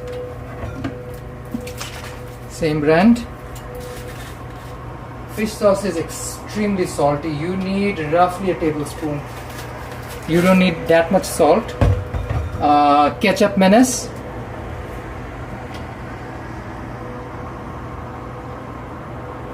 Again, because I'm using these more Southeast Asian flavors, they actually won't taste as South Asian as you might think.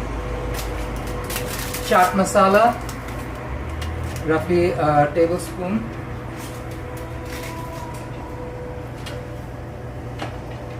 Black pepper, 1 teaspoon.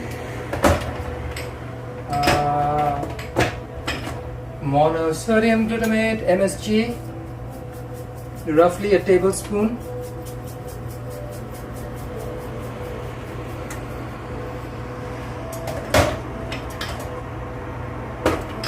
And I'll drop some lemongrass powder as well. And of course on the sauce side, I want to get that traditional Hakka style. Some ketchup.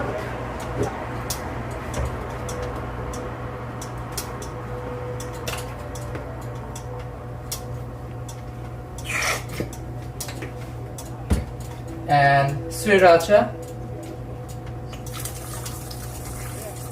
You can use South Asian chili sauce as well. I have some, I believe, at home somewhere. I just don't want to use it right now. Okay, now let's do a taste test. See how she turned out.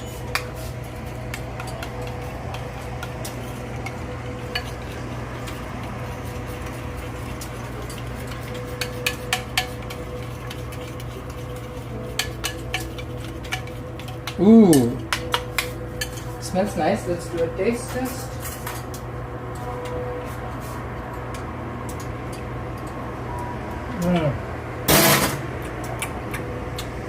Perfect, perfect.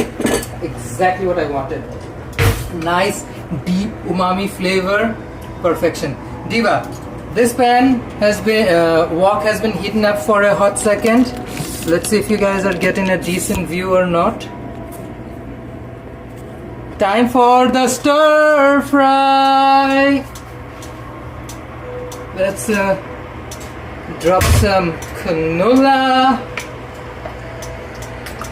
from the prairies of Canada. Canola.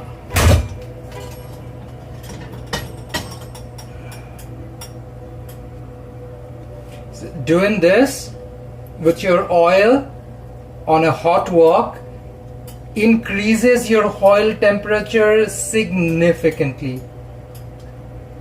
Oil is way hot now. Again, all the vegetables are going to take very little time to actually cook. But before we put any of the veggies, time to do the egg first.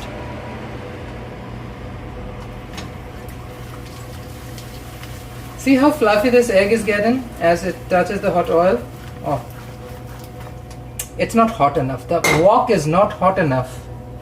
It's supposed to get even hotter. Heat up! Heat up! Ugh! Yeah, it should have been hotter. Anyways, I'm not too disappointed. She's probably just have some performance anxiety. Got a little camera shy. But you know what, Diva? That's fine. That's fine. It's all good in the hood. We're not gonna judge you. We're not gonna shame you. Let me put on some charging on so that Diva doesn't run out of charge as we stream. Yeah, I mean she's gaining a little bit of heat, but not enough.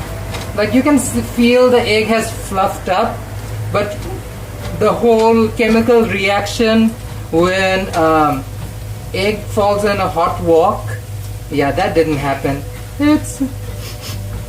It is what it is. It is what it is. Let's get a plate for her. Oh, that's a bowl. That's a nice bowl.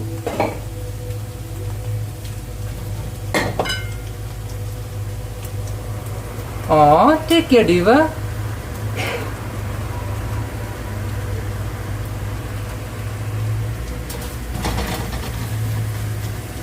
Getting a little color, getting a little sizzle.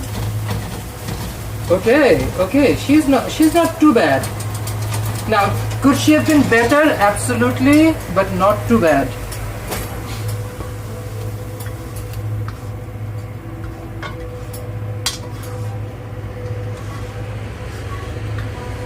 Okay, take two.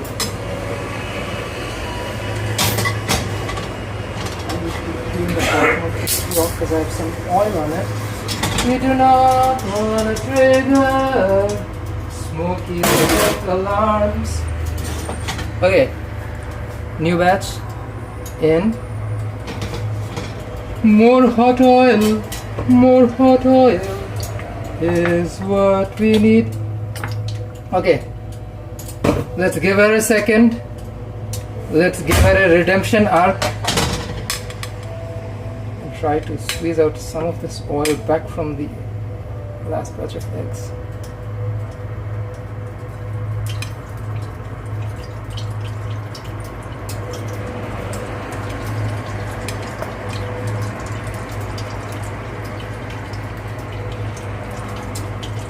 Okay. Let her heat up.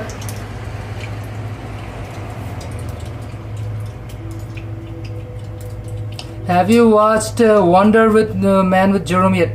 No, Diva, we do not have Disney Plus. That's why I am not keeping up with the Kardashians either. It is what it is. Too many subscriptions. I stir fry chicken first, so I am damn sure the pan is piping hot. I know. That's why I'm making sure I start with eggs. It's a very easy way to tell. And eggs are relatively harmless. It is what it is. It is what it is. The thing is, South Asian kitchens are way different and we don't have smoke alarms in our homes. So we don't have to worry about that stuff. We cannot crank her up without risking severe smoke.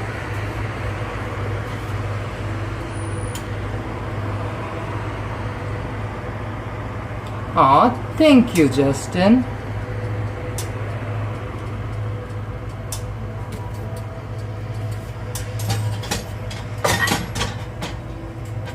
That is true. Jerome's been keeping up with Luffy. Unfortunately, we are not keeping up with Chris, Courtney, Kim and Kylie. But hey, what can we do? Did I forget Kendall? Who doesn't? But like, whatever.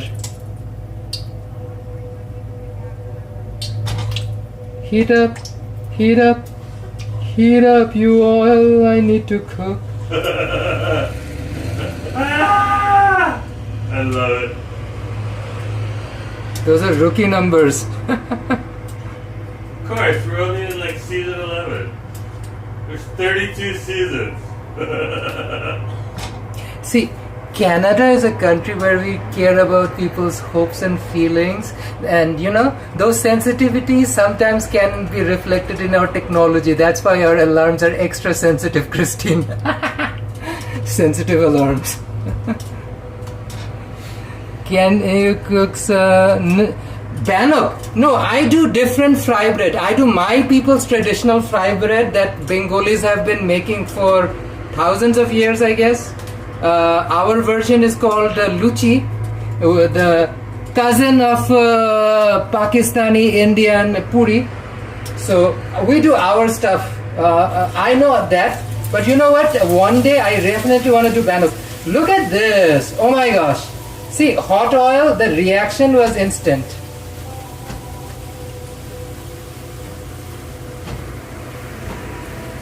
Fluffy, fluffy, fluffy eggs.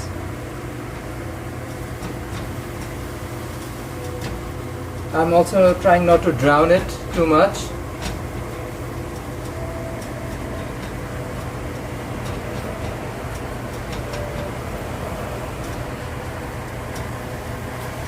He is still not hot enough. But that's the thing though, these condo stoves clearly won't have enough heat to, you know, rival a freaking restaurant wok or like a restaurant stove.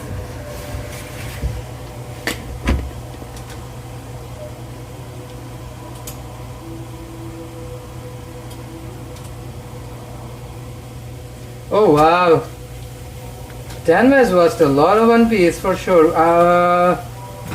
Where are we? We are at Water Island.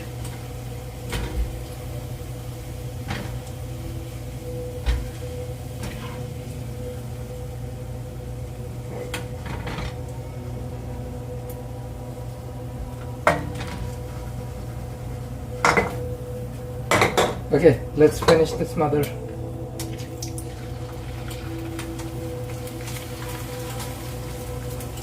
I'm getting tired, I'm getting restless, I need to cook. Diva, be done with it. Diva, be done with it. Diva, be done with it.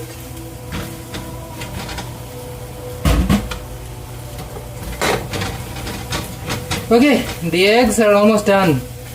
Oh boy, this is taking way too long.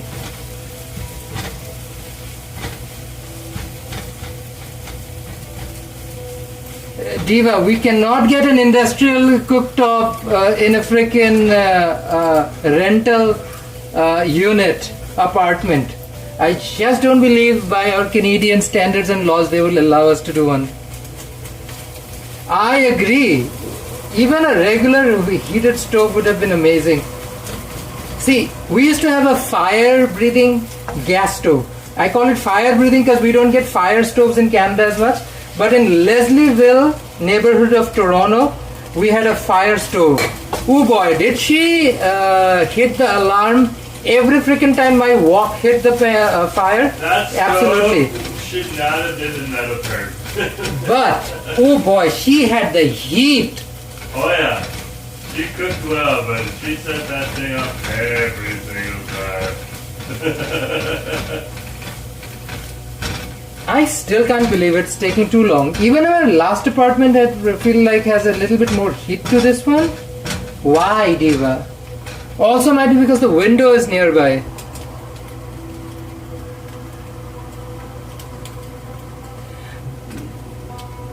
That's not butter, Diva, that's oil. But yeah, I agree with you. That's a lot of oil. That's a lot of oil. But when you cook with the noodles will absorb all the oil and then it will just float up. Diva, when you go to a restaurant, what do you think? How do you think food tastes so good? They douse it in oil. You have no idea. Oh yeah. Also, high temperature doesn't need as much oil. we're using very low heat apartment burner. So she's doing the best she can. We're not gonna judge her too harsh. Okay, time for the garlic. Let's get this done. Oh, thank you, Christine. Very nice of you. Okay, Diva, let's get the stuff ready. Ginger garlic, we are almost done. The noodles about to happen. The noodles about to happen. I'm gonna be very happy. Now, I'm a Bangladeshi and I eat extremely spicy food. What I'm about to do is not for the faint-hearted. Do not attempt this at home. I would say if you want to put green chili like I'm doing, put it later. You do not need to rip them like this.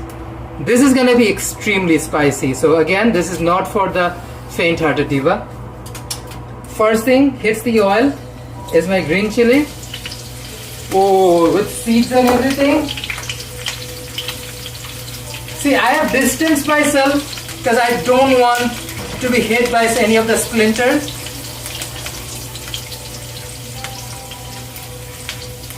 Like chili seeds are vicious. They can explode like nobody's business. Okay. Time to throw in my ginger garlic.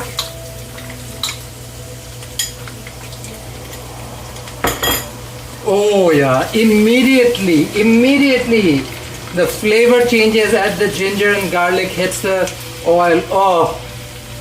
Oh my gosh, this flavor is off the charts.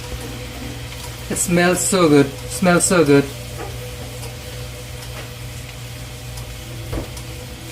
Absolutely, Tanmay, this is not for the faint-hearted. These Canadian stoves. But let me show you guys again. Like I'm using the maximum heat setting. And this is the biggest burner. Diva, it is what it is. I'm doing the best I can. Best of both worlds. Making yourself a tarik? Absolutely, why? I can use a tarik, to be honest. No, Jerome also got a ginger milk tea, Hong Kong style, after we did our fried chicken wars with Nacho. And he got this tea. Where is it? Where is she? She's right there. Huh? She's right there. This is... Oh no, she's in the other direction. That's what I'm talking about. She's not here. She's over here. Dina. Oh yeah. So Jerome got these. These are Hong Kong style ginger milk tea. It's good. It was really good for my throat. Yeah, poor thing got like a little bit of a dust allergy. Yeah. Yeah, Chinese cooking needs jet engine. I agree 110% with that.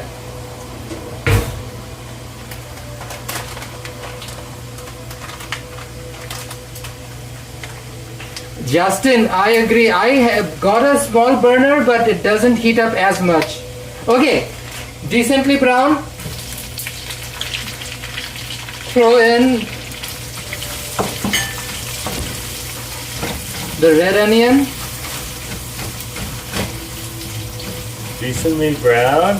He's hot. Decently brown is hot. Okay. Especially when your husband. That sounds reassuring. Okay, bell pepper. Belly pepper.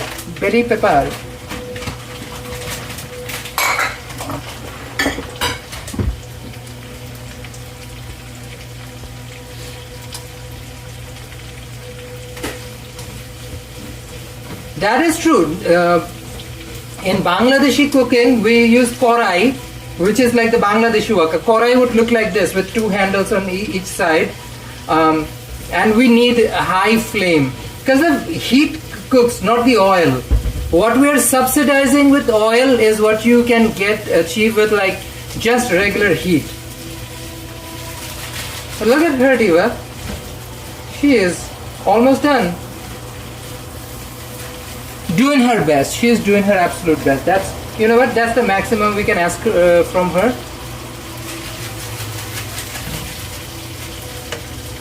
I need a tariq. I'm making one for you. Oh, nice. Thank you. Husband's making a tariq for me. Sweet of him. That is one thing I will trust Jerome with. Well, maybe not always. Fine with the tariq. No, make a tariq. I don't know. You stub your toe sitting on a pillow. I don't know what else to say to people. Lived experience.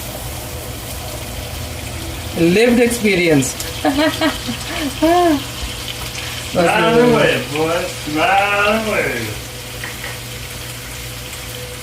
I actually did have pepper eggs. I had pepper eggs over at Download Chicken with their Fear the Reaper. I also bought some pepper eggs for home. Right now, the hottest chili peppers I have. Diva, I'm good. The hottest chili pepper I have right now are these two. Right now I have Scotch bonnet, which has a Scoville heat of 350,000, and I have this Scorpion, red Scorpion. No, this is not red Scorpion. Just a Scorpion, which has a 1.4 million Scoville heat. Pepper X is hotter than even that. I had it. Pepper X isn't the most delicious pepper. Like a Carolina Reaper, a Bort Jolakia, Naga Morich from Bangladesh. Like they have flavor. I don't need just insane heat, but I want my heat to come with a lot of good flavor as well.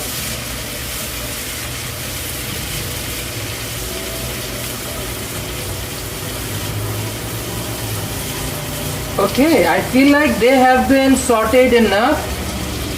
Let's toss in the noodles. Moment of truth.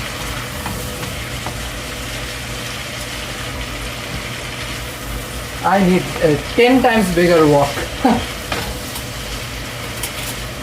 You need a professional wok stove. Yeah, but I can do this. Fair enough. Not even just the stove, I also need like a big size wok. That's why I wanted to reduce some of the noodle, because I realized this wok might be a little too tiny. Remember when Nacho and Susie came in for a dinner party? I didn't live stream or anything, they were just home for home. I made like 3 different type of noodles. Oh no, that was a live stream at home, right? That was a live stream. That was a live stream at home, that's not for Nacho and It was Susie. good. Like I made 3 different types because you can cook it in smaller batches.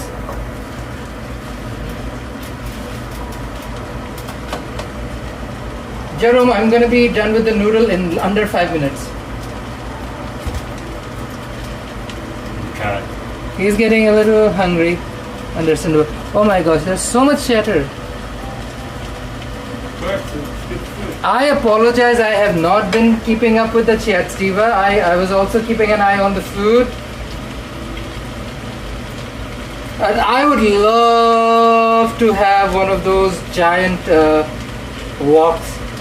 I don't know, do I need to get like if I can get like a government permit to cook on the street somewhere, or just open up a big wok with a tent or something, just make insane amount of like this.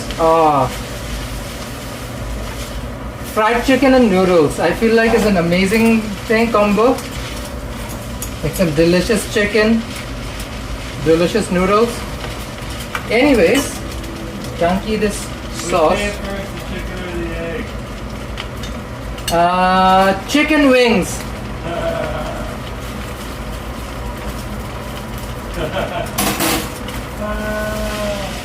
Justin's like they can't touch peppers without a fault.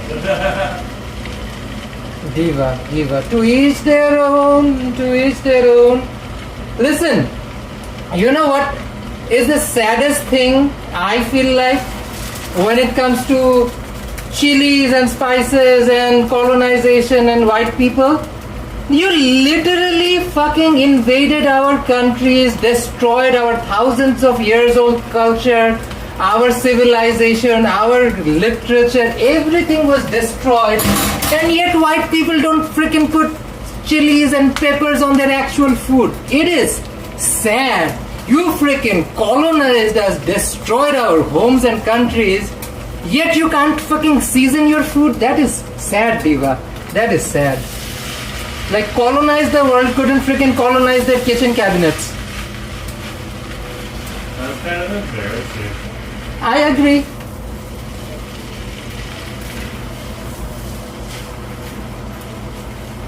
Like, think of indigenous people in Canada.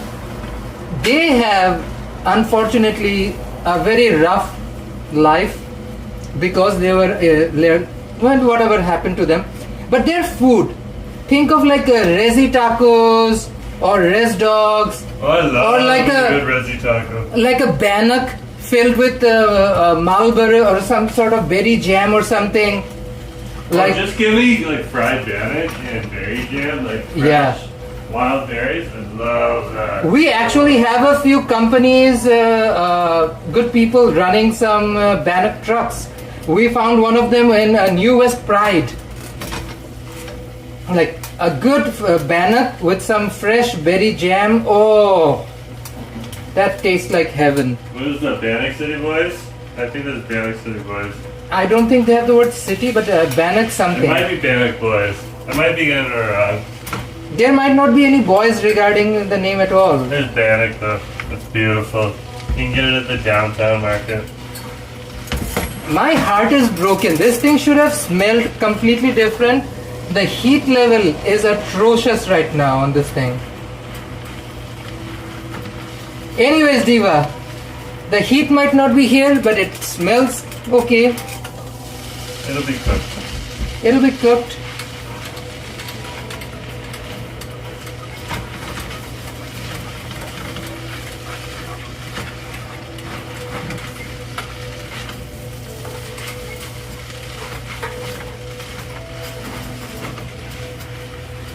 Yeah, the moment I put on the extra 2 noodles, I knew this was gonna be small.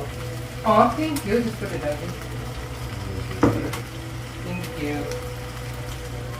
Okay, let's finish this diva off with coriander or cilantro, whatever you like to call it. I call it dhoina pata, dhonia pata, dhoina. Just go for it. Don't worry about it. And fried onions, another thing that we are almost out of. So we do need to go down to Sunset and get some of this stuff. So I finish everything off, which is almost like an Asif signature style, with coriander and fried onions.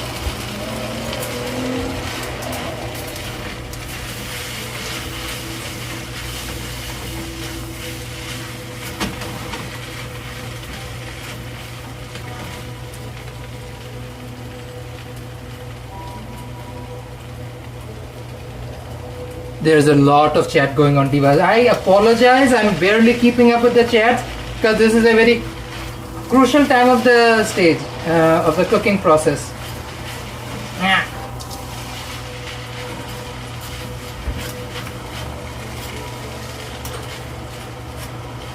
Ooh, it actually started to smell a little nicer.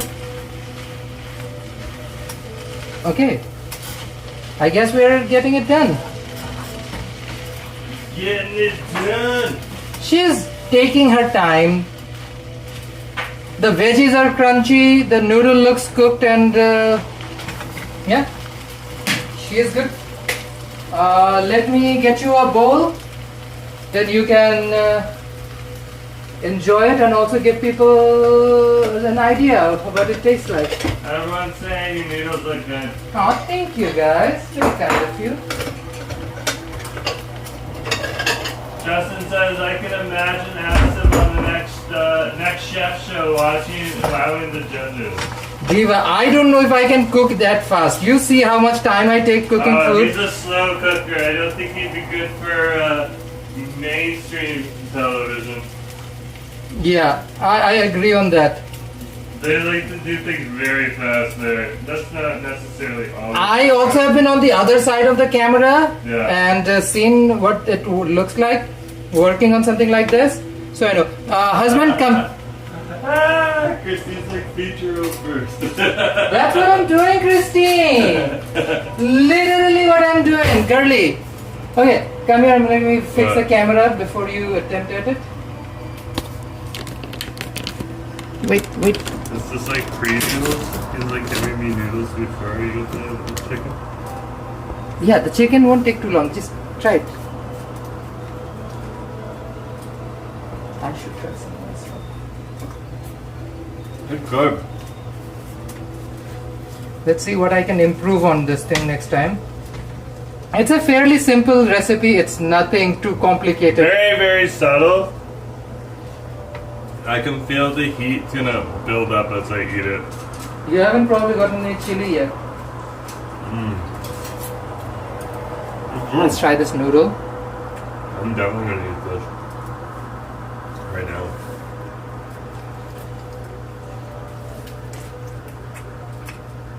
I agree, it's more subtle. It can be way spicier. Noodles are very chewy. But you know what? Because I'm gonna serve it with chili chicken, the chili chicken will have a lot more flavor. Yeah. So we don't. Vegetables have a nice crisp. It would also pick up like the chili chicken sauce, which is what you want to carry it through the whole meal. So, like you don't want your noodles to be overpowering the chili chicken. She's not necessarily bland, but she can always be spicier. But that's just us. If we were eating by itself, now it will be served with chili chicken. Oh, I can feel the heat in the back of my throat. It will serve with chili chicken. That's the fun part.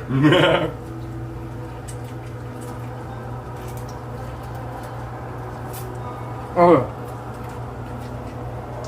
yeah. She's not dull. She's quietly unassuming. I'm gonna eat this. This is the first one of the night. This is the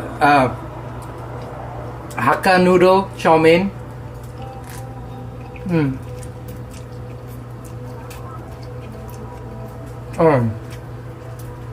Yeah, good job. Pretty good. Let me put it in a bowly bowl and set it away. Oh yeah, this is good. Oh, I have bowly bowls.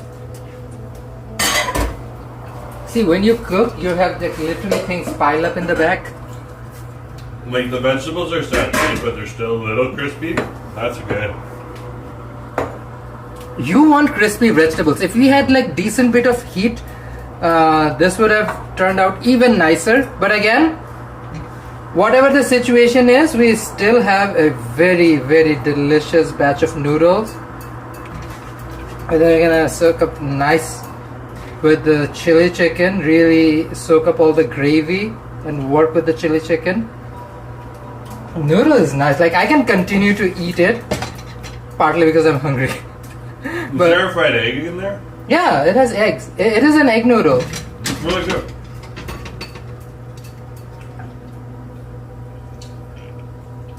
Let me pile up the food because I need to reuse this pot because this is my wok. Okay. Jerome, do you need a refill? No, I'm gonna wait for the chili chicken. Chili chicken will come, but chili chicken will take some time though. I can come back. Sure.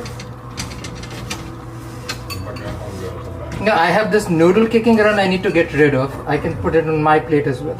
Okay. Oh, I'm definitely gonna eat that. Also, a lot more veggies. Give me a sec.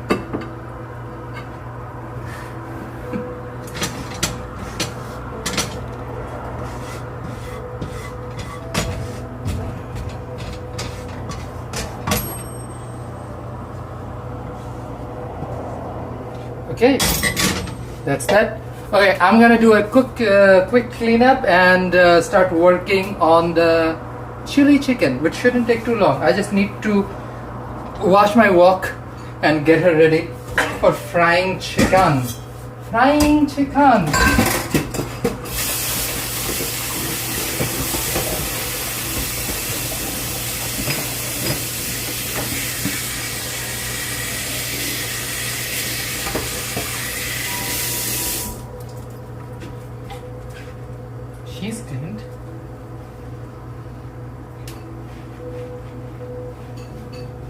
Bangladeshi. Yeah. No, but that's the whole idea, is that you don't want the noodle to be overpowering, but still has a decent bit of, kick to it. Diva, you all can sit for a second. Let me clean my stuff, cause this is my home and not a restaurant. I have to reuse the stuff from time to time. I have to reuse the same wok. JFC, JFC. Okay, almost there, almost getting there. Getting there, getting there, getting there. We can do it. We'll get it done.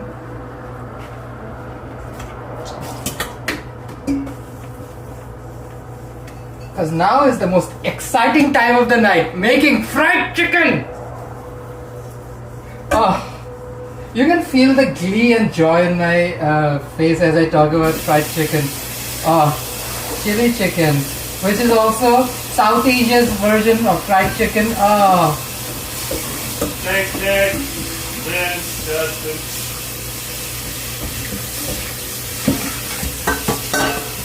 Okay.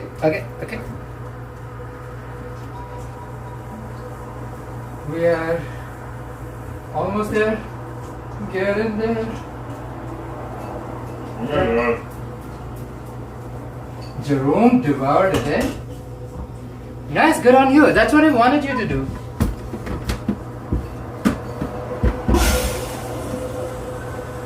Cleaning up my surface. Okay, last one of the... But I guess this is the most realistic thing of the night, because that's what we do at home. We don't have like a million different pots to go through. So rewash, reuse, make life easy. That's so tasty. That's what you want though. You want like a noodle that is like, has a little bit of a character to it. You do not want like a dull diva kicking around, that's for sure. That is so true. Okay, let's fry some fried chicken.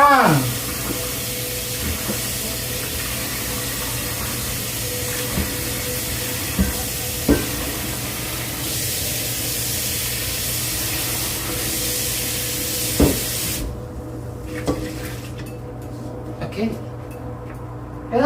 Oh, jeez. Let her be. She touched raw chicken. That is not an okay thing to do. I'm gonna let you handle that one. Yeah. Where do you want me to put this right now? Over there. In here? Yeah. Fine. Oh boy. Okay. We're finally here. I washed what I needed to wash. Let's cook some fried chicken.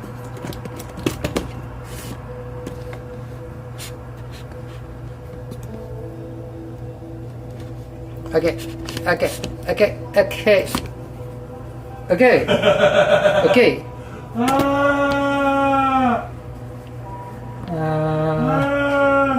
love it. Okay. I love it. Let's the turn shot the... is so good.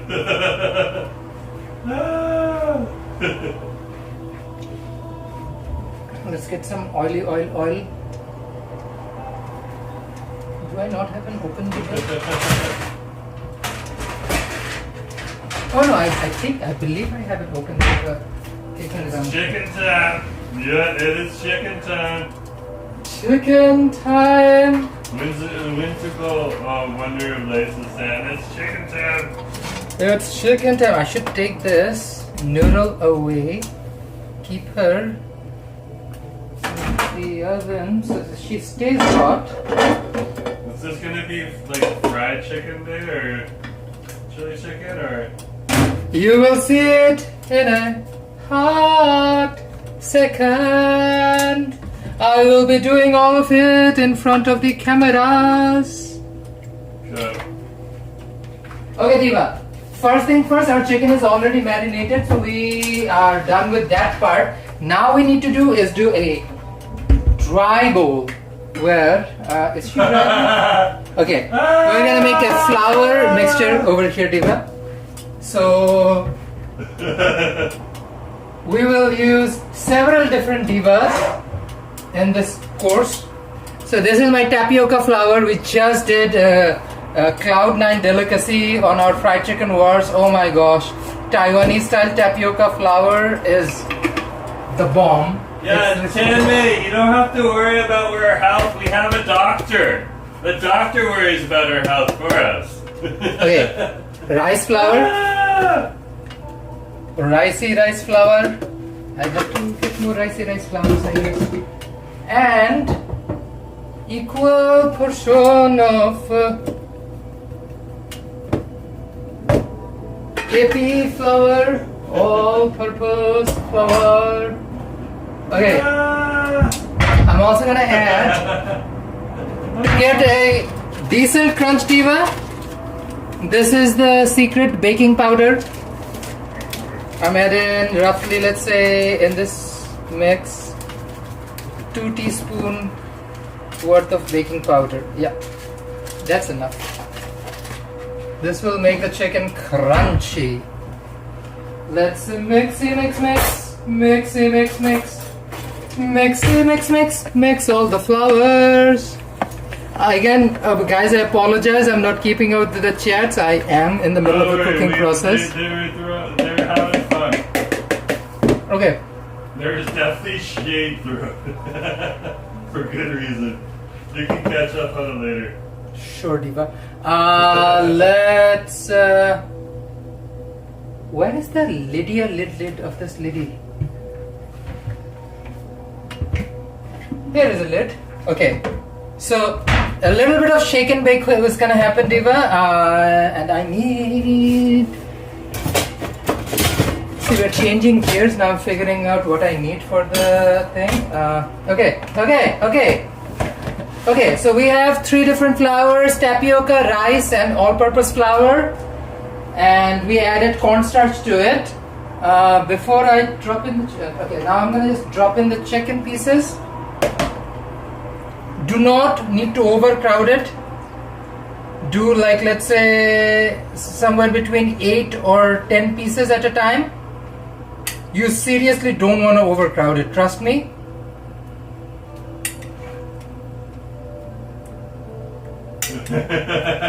Christine's piece the voice of reason now. Okay. And make life easy. Shake and bake, shaky, shake. Shackle, shake and bake, shaky, shake and shake. Shake and bake. Ooh. Okay. Now we're gonna fish. Fish for chicken. See, I'm fishing, but I'm fishing for chicken. See, your hand doesn't touch it. It gets covered properly. Oh yeah. Do some rough handling. Cut the meat.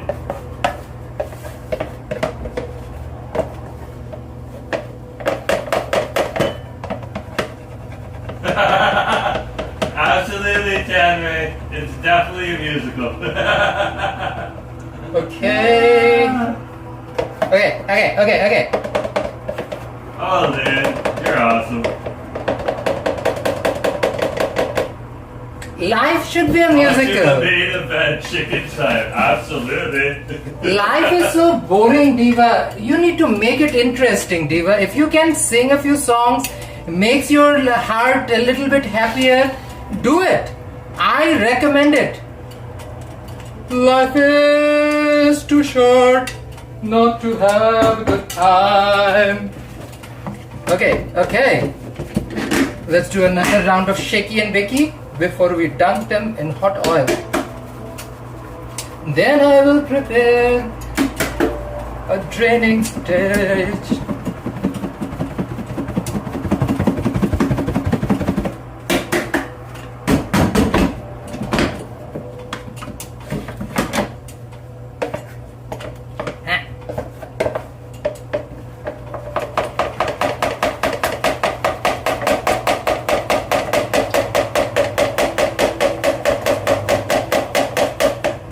and she is fished and drained.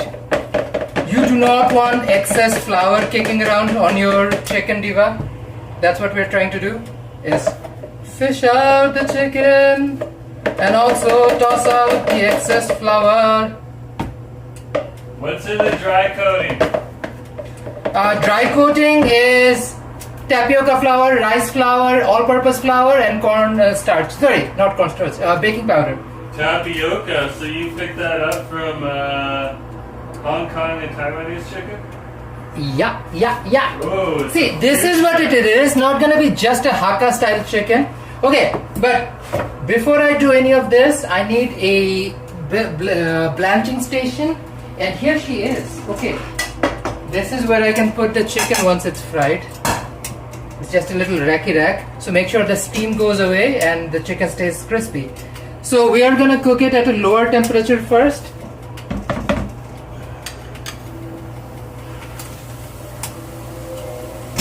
Okay. The anime says tapioca is a nice touch. Yeah, it gives you that bubbly Taiwanese style flavor.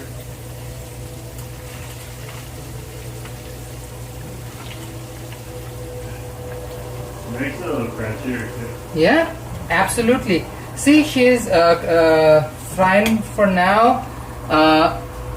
We have lowered the temperature slightly. So you cooked it, you put it in the marinade, and then the marinade is sitting underneath the skin that you're cooking? Yeah. So, oh, that's smart. So this is the same as the stir fry sauce we're gonna use. The stir fry sauce is the marinade, because that's what brown people do. We make sure that there's flavor inside the chicken if you just eat it as it is, but there's also flavor on top when you coat it with it. I'm kind of getting hungry. I need to eat some noodle. Christine said, ooh, fried chicken. And Cam saying, the hiss of the oil is so comforting, LOL. I agree, Cam. Fried chicken's coming. You know, people my age go through like a different phase in life. They're having kids and whatnot, and they're saying, Asif, are you guys expecting? And then I say, I'm expecting fried chicken. That brings me more joy than any freaking kid can bring to any person in the world. Seriously, nothing compares to fried chicken. Why even bother having more children when you can just spend your life just eating fried chicken, not worry about stuff? No need to share with anyone, including offsprings.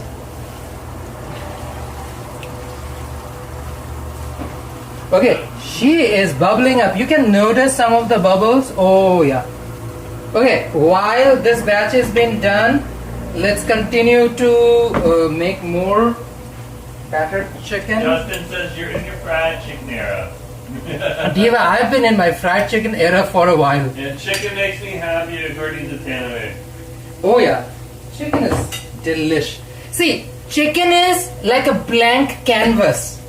Chicken is one of the blandest meats in the entire planet. Like beef, shrimp, mutton have way more flavor than chicken. But that is what a blank canvas is. The chef is the artist. It is what a chef does with a blank canvas like chicken and create something insane, amazing, delicious. Oh Diva, that is human history right there. Taking something freaking bland like chicken and turning it into a masterpiece called fried chicken. Oh, I live.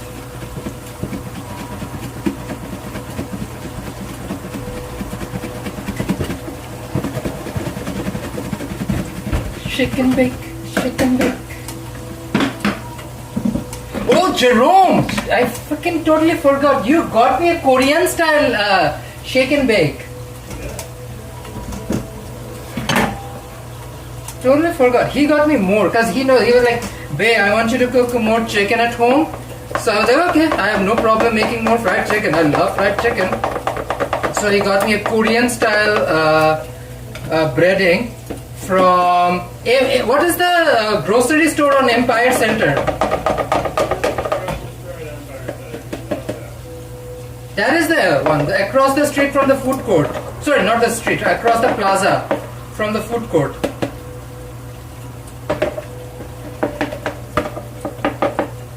Again, folks, apologize. I'm not keeping up with the chats. I am actively cooking food. I'm also making sure all of it is properly cooked and doesn't kill us. Now, Kelly Clarkson says, what doesn't kill you makes you stronger.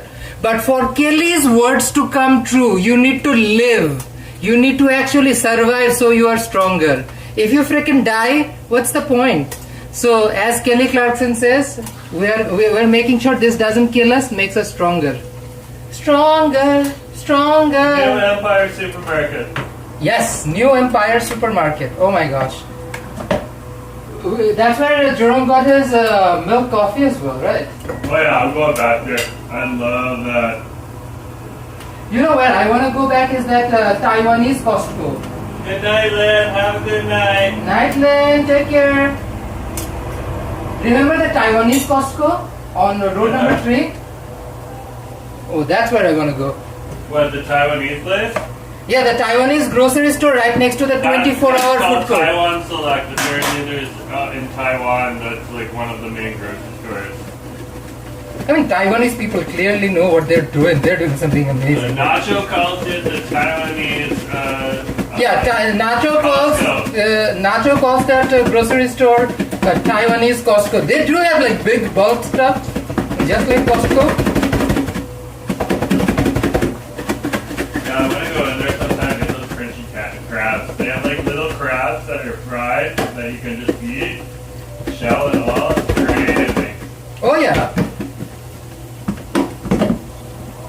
Jerome, I just ran out of my tapioca flour mixture that I made. I still have a little bit of chicken. I'm gonna open up that chicken batter Jerome got me. Oh my gosh.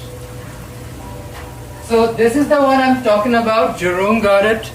It's a chicken frying mix. This is Korean style. The instruction: after cleaning the chicken, cut it in pieces, partly marinate in for 30 minutes. Milk, grams of chicken frying mix of cold water until smooth batter. Coat the chicken with frying mix. Coat the batter. Fry the coated chicken. Okay, we'll give it a shot.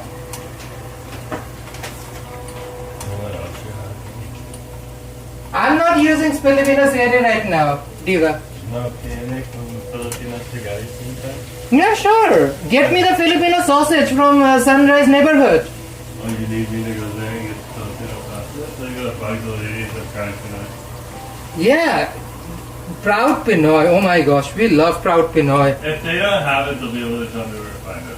No, if you can't find it in Proud Pinoy, there's Mabuhay up the street. There's Tama. Tama has a giant frozen section. So you can find all of these meats. Diva, I completely forgot how long this has been frying for. Jesus.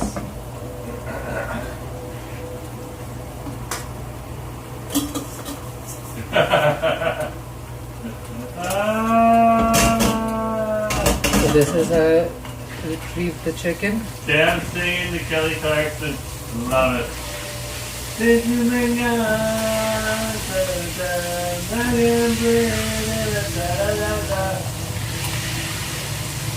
Who do I sing about since you've been gone?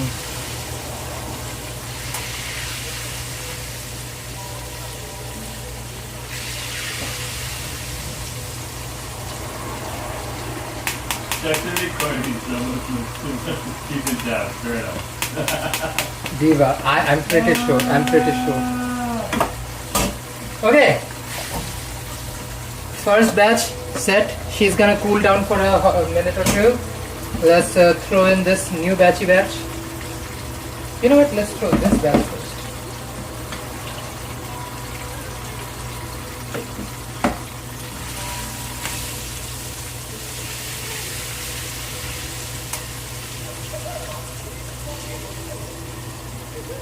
Don't overcrowd the pot. Give everybody their moment to shine. I'm going to wash my hands so they just touch some raw chicken. Yeah, that's a big deal. What happens if you overcrowd the pot? then it doesn't get the same crispy texture, and also neighbors who are around each other will make each other soggy and sweaty. So look at this tapioca flour that has puffed up. Diva, this is the fluffy crunchy texture of a tapioca flour that like entices me so much. But I don't want it to look like a Taiwanese style chicken. That's why I added rice flour and AP, which will the blend together will give you a nice Bangladeshi style chicken flavor. Nick says piece by piece was a song of a chicken nugget. Ah! Who said piece by piece? I have no idea, Diva. Who were we listening to yesterday? Oh yeah, we were listening to Body by Megan Stallion. Amazing piece of cultural history. Bari yari yari yari Bari yari yari. Bari yari yari yari yari yari yari. Yeah. Love it. I love it. I love it. This is a piece of chicken. I'm just looking inside. That's okay, Tangy. Looks nice and cooked. Thank you, anyways. Appreciate it. Oh yeah. See, putting the marinade on the inside makes it so much more delicious. Oh my gosh. Yeah, Tim, hey, tell YouTube about that. That's a good idea. YouTube needs to know that. I told YouTube because I wanted to search for old videos when I'm making shorts out of my long form videos. I told them, hey, you gotta work on this. They're working on it now, which is kind of cool. So before I can't search when I'm making shorts out of a very old video. I can't search for the old video and link it back. It's kind of weird. Yeah, it is hard to look for a video to link it to your original unless video. you like recently made it and you're making the short out of that one, yeah.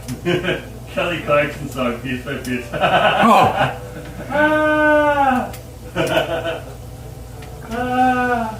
Not gonna lie, up till I didn't really listen to a lot of American music to begin with, but yeah, I know some.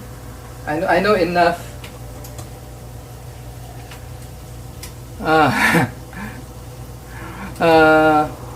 Yeah, folks, getting our fried chicken ready. This makes me so happy. Is watching the chicken bubble up, cook. It almost feels like, you know, when the kids grow up. This is raw chicken, not raw, but like it's gonna have a second fry. Don't worry about it. Oh, don't eat the meat yet. He is hungry for good reason. We're making fried chicken. We're making chili chicken, which comes with fried chicken. I love Chinese food too, especially Yangshang noodles. Ooh, you gotta look that up. Christine, good chili chicken, good Chinese food. Ooh. That's what turns a dull day into an exciting day. Think of this in life, like in 2026, there's a lot of things for entertainment out there. Not necessarily everything I want to do. I'm not really into gambling and stuff. I'm not necessarily young enough to do the clubbing stuff. Like when I was younger, we did all of that. At this point in life, I find clubbing exhausting. So everybody has their joys in life. Good food is my joy in life. It's just one of the reasons I feel like I want to get up out of my bed and start the day and do anything. But think of this flavor. Oh, some of the things I do is so different, and I don't even know if somebody ever have done things similar before. Like I would change like a fundamental flavor or sauce on something and use something from a completely different culture. Like I would take birria style pollo or chicken, but I would add South Asian spices and stuff. So like, you know, the mix and match, the best of what the world has to offer, and that's what I'm getting to. It's just that makes me so happy, so exciting, right? Prepping and cooking chicken takes so long versus eating them, they just vanish. Tanmay, I could not agree more. That is why I have so much respect for people who make food or who cook food. Oh my gosh, especially some of my favorite food, like a biryani. You cannot rush a biryani. You cannot. You can probably make an okay biryani, but if you want to make a great biryani, that takes time. And that's the thing. Awesomeness cannot be rushed. We're on a live stream. We're on like over 2.5 hours, Diva. So for us, like, I want to rush it and everything, but like good food should not be rushed. You take your time, chill out, like make a whole day out of it. It's Sunday night here in Vancouver, British Columbia, Canada. For us, it's like end of the week. Tomorrow the work week starts. We'll have our hustle and bustle and what we do, yada yada yada. But like tonight, it's all about good food, good time, just chill out.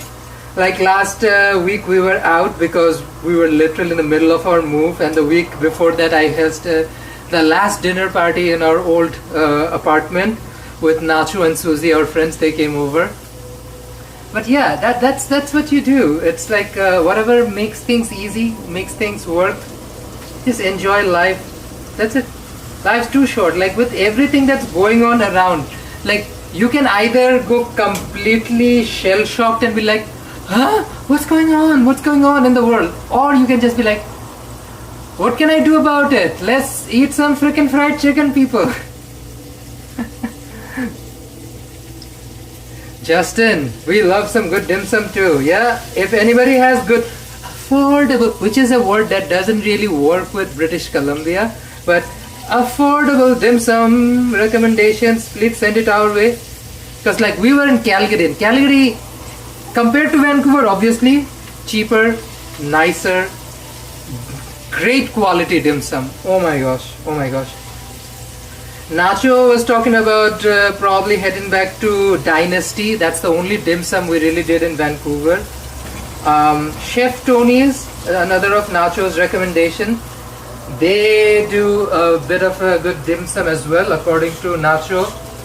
We've had Chef Tony's earlier, but at a food court, not at their actual dim sum. Okay, I'm taking up another batchy batch.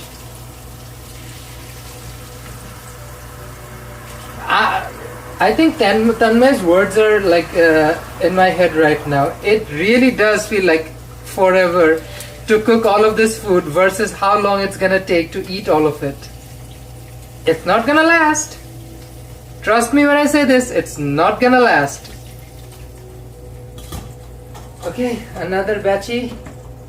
Downy down. Let's toss this diva down. Okay, we should adjust the camera's angle.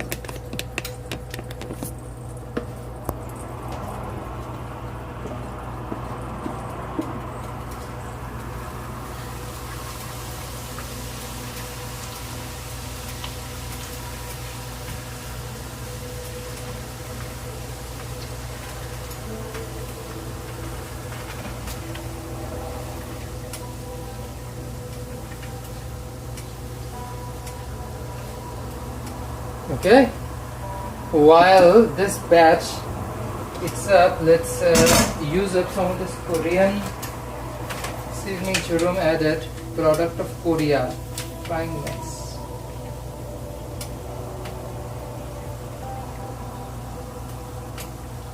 Oh, it's seasoned. It's seasoned. How much chicken do I have left? Okay, I can probably work around it. This might change the flavor profile just a little bit. We're ready for that.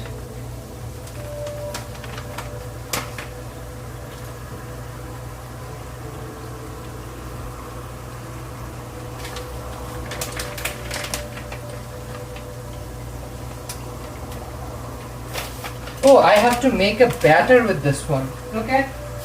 So the best way to make a good batter is use cold water, really cold water, especially if you have carbonated water. Lucky enough, I have some. This makes a light, frothy batter, perfect for deep frying. So let me mix this one up. I need a forky fork. Oh, I have this whisk. So let me whisk up this little batter.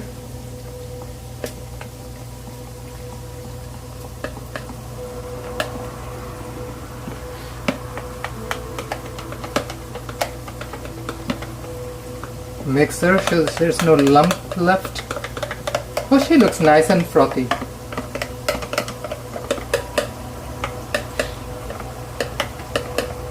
Oh yeah, I can make her a little thicker.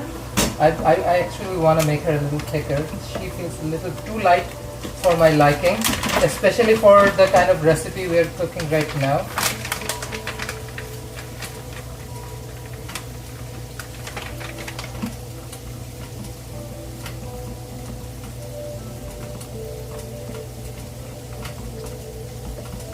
Oh yeah, this thickened up the batter quite a bit.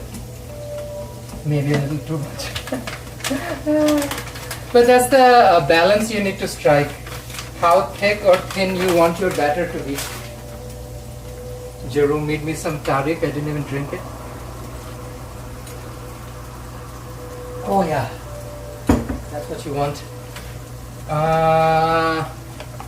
Batter got thicker. A little bit more water. Okay, not too much. Whisk. I feel like this is a good batter. Okay. Let's see how the results turn out. This will be interesting.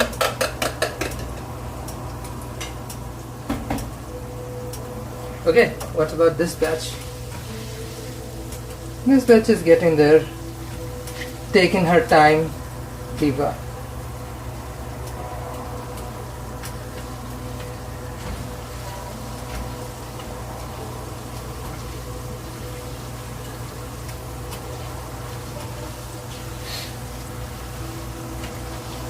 I feel like she is done.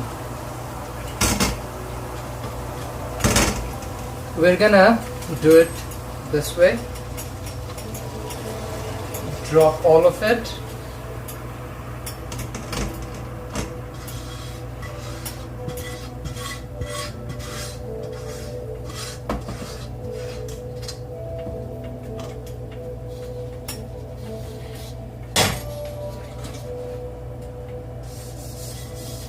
I also always wipe the bottom just to make sure there's no oil drizzling down in the bottom, because it might set off fire alarms. Pour the oil back on.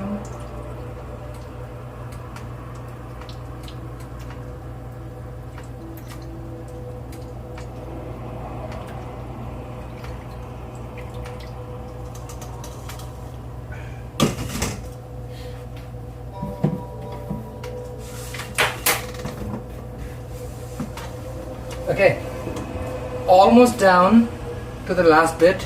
We ran out of batter and Jerome gave me this Korean style batter. I wanted to try it. This is a perfect opportunity to try out this new batter.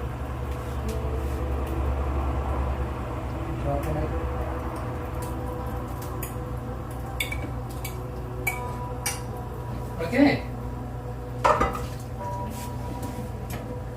Dropped our marinade chicken, dunk it in the batter. Let's see how she comes out.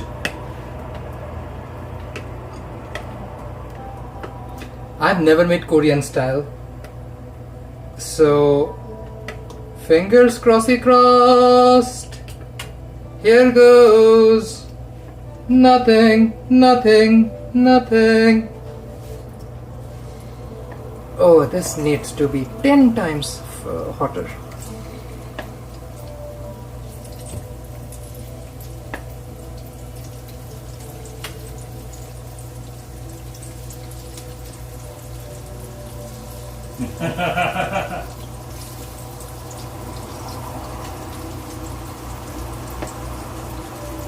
Alrighty, almost getting there. Okay. There's the Korean style batter.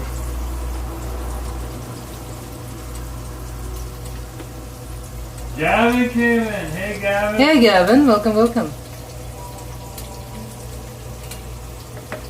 Diva. Oh. See, this is what I'm talking about.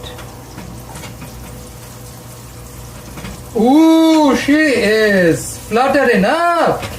Korean style batter, nice.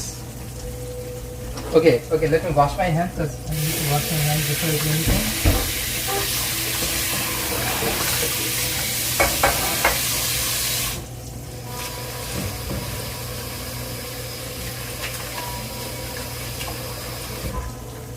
Oh wow.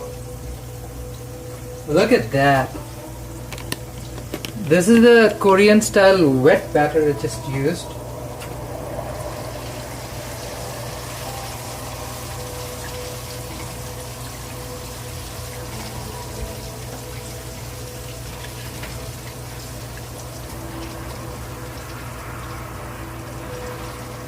This will have such a different texture from the tapioca and rice flour one.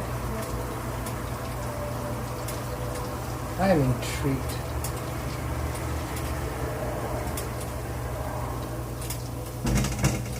But look at this. I need to bring the light over here. That's what's wrong.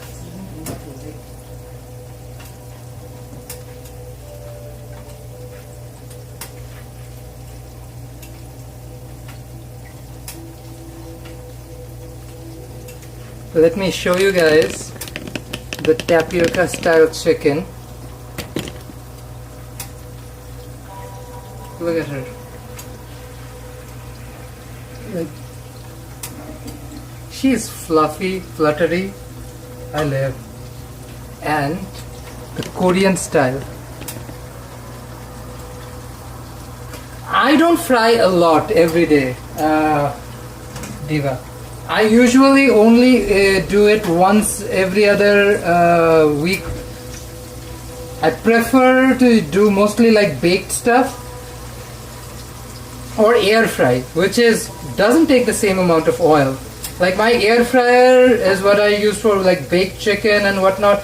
I did a really nice marinade, did a delicious chicken. It was very herby. It was like a cilantro marinade with tamarind, lemon juice, lime zest, yogurt. I believe we even had sumac. It's a very fruity, floral vibe. Loved it. I believe Jerome definitely eat fried yam. At some point for sure.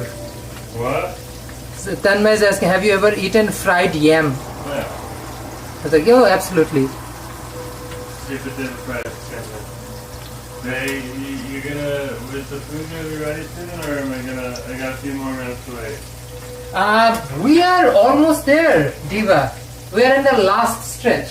So all I have to do is my fried chicken is almost fried. So for you, no, you can do. This will be done in another 10-15 minutes. All of it will be done. Okay, so plenty of time. Yeah. But Diva, this is the hard work. I am making a big batch though. That's what I was asking Jerome. It's like, I don't want to cook over and over again, so making a big batch makes sense. I usually just do meal preps or just serve this over time. I have like homemade rice and whatnot. Mix that with a few other meal preps. Yeah. You got like look at this rice I made. This has like it's a laksa flavored rice of all rices because I use laksa paste, shrimp paste, and Bangladeshi khichdi spices. So it smells divine. I even put like coconut milk on it. Oh, so good. So served with, let's say, chili chicken and whatnot, it will taste amazing.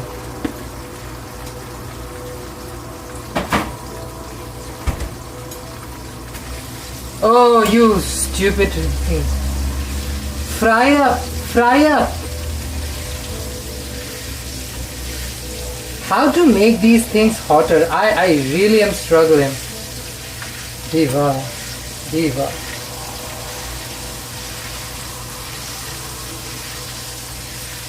But at least it's been done. Something is happening. That chemical reaction, this is the reason that I don't make fried chicken at home and we go out of our way to try good fried chicken all over the place, because it takes a lot of heat and a professional fryer to make delicious fried chicken. You just cannot willy-nilly go out and make good fried chicken, Diva. It takes time, effort and energy. Just waiting for chicken is the worst part.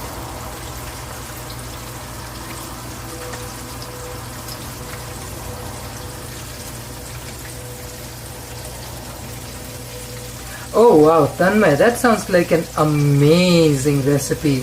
Okay, I have potatoes. I might try something similar, but we boil potatoes and then marinate or coat them. So I am planning, because I'm using oil, I'm probably going to make aloo chop. Aloo chop is just Bangladeshi style potato fried in batter. And the batter will obviously be a besan or chickpea batter.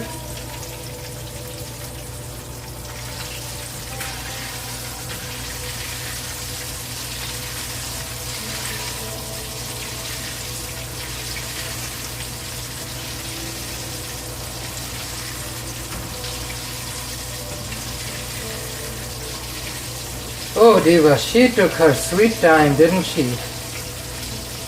The marinade is great, the batter is good, it's just the heat factor, how long it takes to fry her up.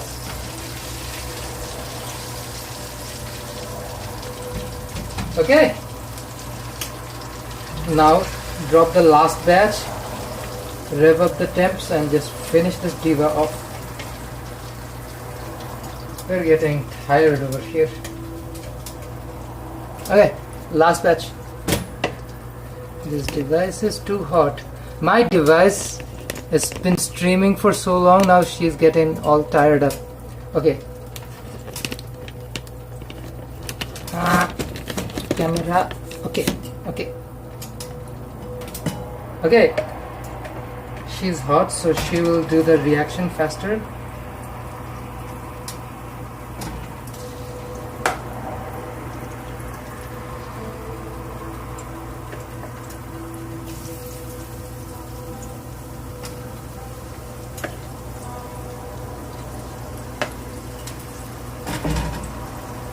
You can't even crowd the field because you want each piece to have its little breathing space so that they can grow.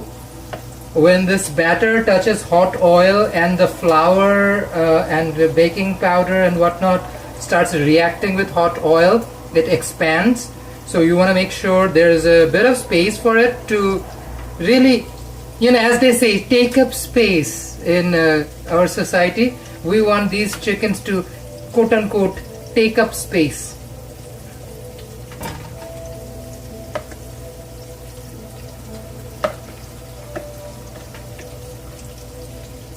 But right now I'm definitely crowding her.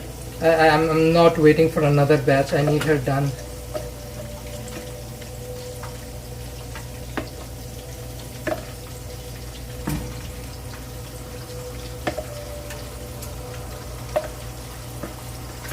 Okay, that's that. Let's fry her up. Fry her up.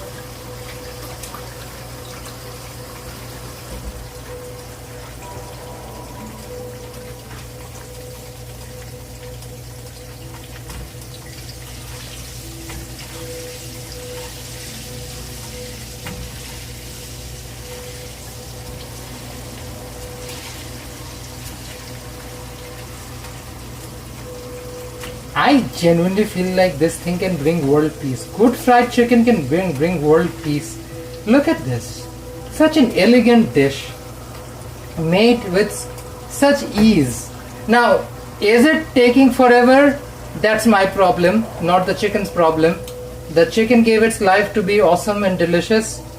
Well, non-consensually, because the chicken didn't have a say on it. But yeah, look at this thing turning out. She'll take a few minutes. She will be done. Oh yeah. Korean style batter. Very different texture. If you give her time to cook, proper heat, this batter will be crunchy. Crunchier than anybody's business. Oh my god. It's so warm out there. It is, eh? Yeah, it is really warm. Aliens, Godzilla, what's your theory? Why it's so warm? Not alien.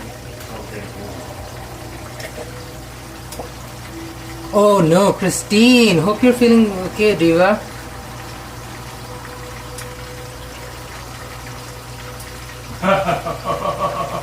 Nelly. Oh, Christine, I feel for you. I've done that too. Why do you think I'm always That is terrible. worried about my husband burning himself? Oh yeah. I am definitely accident prone. Oh, Millie.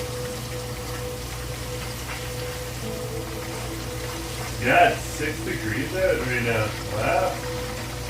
Oh, wowie, wow. Yeah. It's real still. See, my ambitions are more professional kitchen ambitions, and my kitchen is a apartment kitchen. The reality and practicality are coming to a clash. This is why we don't make more fried chicken at home, just because, Diva. But you know what? She's coming together. She's coming together fast. Are you in round 2 of the fry? Yeah. Okay. Because once it's all fried, it takes less than 5 minutes to stir fry all the veggies with the thing with the sauce. Just mix it up. That's awesome. Yeah. But oh boy, here we are. We're getting there. If you were doing a big batch, which our intention is to do a big batch, it would probably take you like half an hour, maybe. If you were just doing like 2 servings, it wouldn't take that long. Yeah. See, I have enough fried chicken here to feed at least somewhere between 6 to 10 people. Yeah. So there's enough fried chicken to feed 6 to 10 people easily. But this will become our meal prep for the week. People say, oh, what do you guys eat? You guys eat out. Diva, nobody can afford to eat out all the time. This is what we do at home. When people see me eat on camera, maybe once or twice. Yeah, the thing is, when we are outside on a stream, one of those occasions when we are actually out of our home, of course we are going to eat outside when we are out there live streaming. Yeah. But people assume that just because we are live streaming, that means like we eat out all the time. That's the furthest thing from reality. Especially when it comes to me, because I actually enjoy cooking. I'm just eating I the enjoy chicken. looking in the fridge and seeing food that I can eat. I'm just nibbling through this Like thing. right now, he has like French toast already cooked. I threw it in the air fryer in the fridge for me. Actually, we call it Bombay toast in Bangladesh. Oh, it's Bombay toast. Okay, so I it's can not. show- It's similar. So this is what a Bombay toast looks like. Regular toast with shallots, coriander, chili, ginger, garlic, cilantro, whatnot. Yeah. Pretty simple stuff. You can put some cheese or something on it. I took it from the fridge and I was putting it in the freaking cupboard. Jesus Christ. Ah!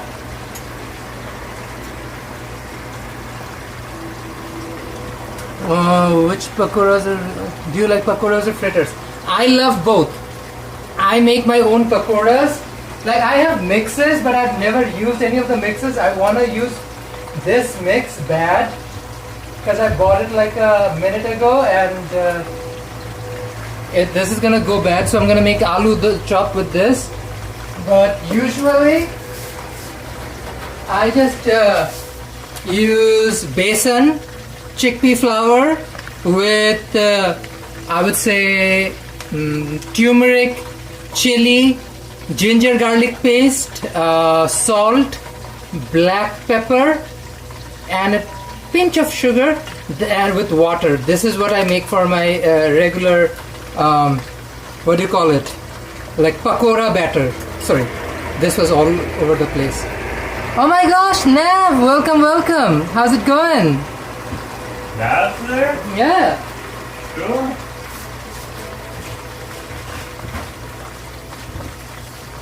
So, with this continuing rainy weather, expect more pakoras to be made at home.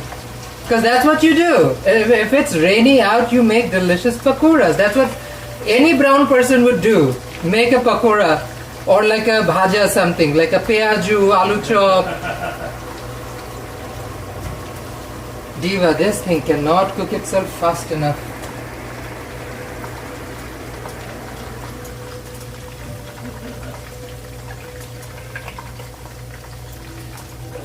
Bombay toast is a sandwich. I've never heard about a Bombay toast. Yeah, Bombay toast is awesome. Bombay toast is very popular in Bangladesh.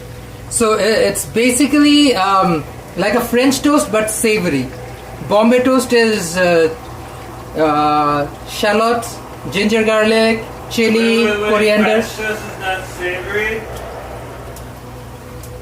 Because like my dad will douse that in ketchup. You mean weird. French toast that is made with cinnamon? No, French toast is just made with like, yeah, it's just done. Because when I think of French toast, I'm talking about vanilla essence and cinnamon and whatnot. So, Well, you're Diva. making a sweet French toast then. You can make a savory French toast. Ugh, I don't like to colonizer toast. I would rather do brown people toast. Bombay toast is awesome. I have it in the fridge right now. Bombay toast is something we grew up with at home. So it is something pretty common for us. And it does crisp up very nice in the air fryer. Where is Jerome? Jerome is in the couch, Diva. This is kitchen area. Jerome is not allowed in my kitchen space. This is a dangerous space that we do not let husbands come in and risk themselves. So yeah, it is what it is. Oh, I am just chilling. The gobi pakora, cauliflower, my favorites with green chutney. Ooh! Now, for the very Bangladeshi palate, I feel like gobi pakora is a little bland. I would prefer, like, Jesus, why is this thing not being nice to me? You're being Asifophobic. This stand is being Asifophobic. It's not. It's your phone? my phone, but it's being very phobic to me. Anyways, I prefer aloo chop because it has like chaat masala in the mix. I like. Well, I can't eat beguni. The tragedy of my life being a gay man is that I'm allergic to eggplant. Yeah, that's A gay man who is allergic to eggplants. No.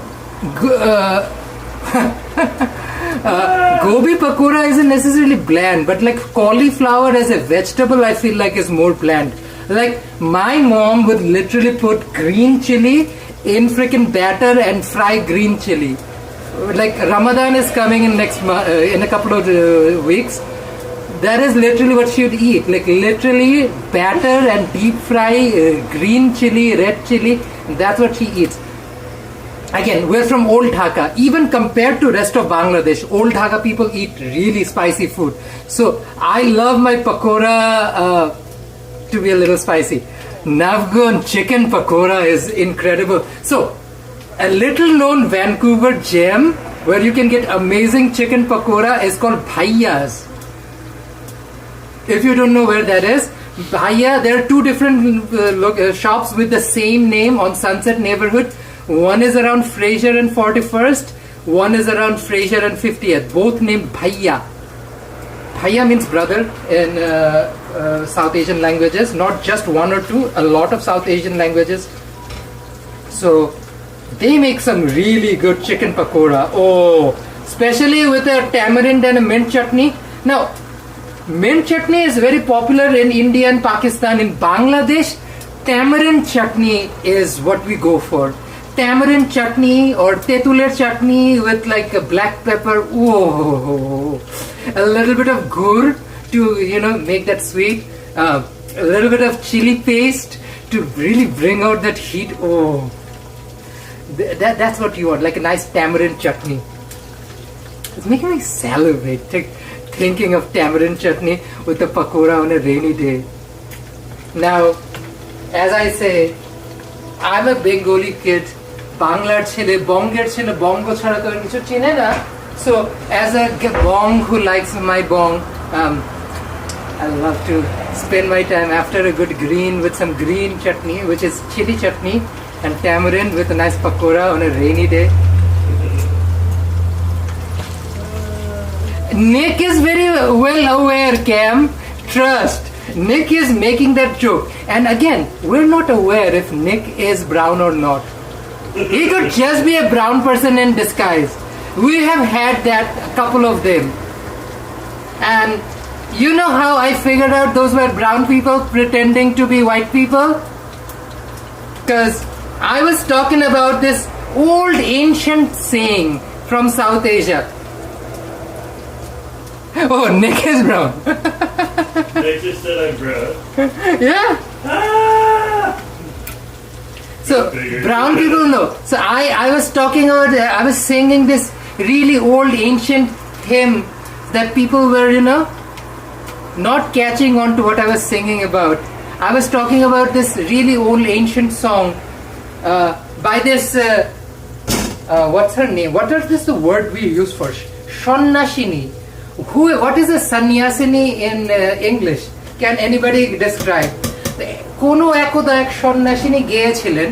Once upon a time some sannyasini sang. Think of this material world. So this is a song about this material world. Ye duniya pittal di, ye duniya pittal di, baby doll hai sone di. And the moment I said that, every hidden brown person who was sitting behind a white sounding name profile, that got their attention fast. That's the moment I realized, oh, so all of you have been brown people sitting there pretending to be white. Very cute, very cute. Ah! Love it. Love it. Okay, we're now at the penultimate time of the thing. One last fry and then she is ready to study fry.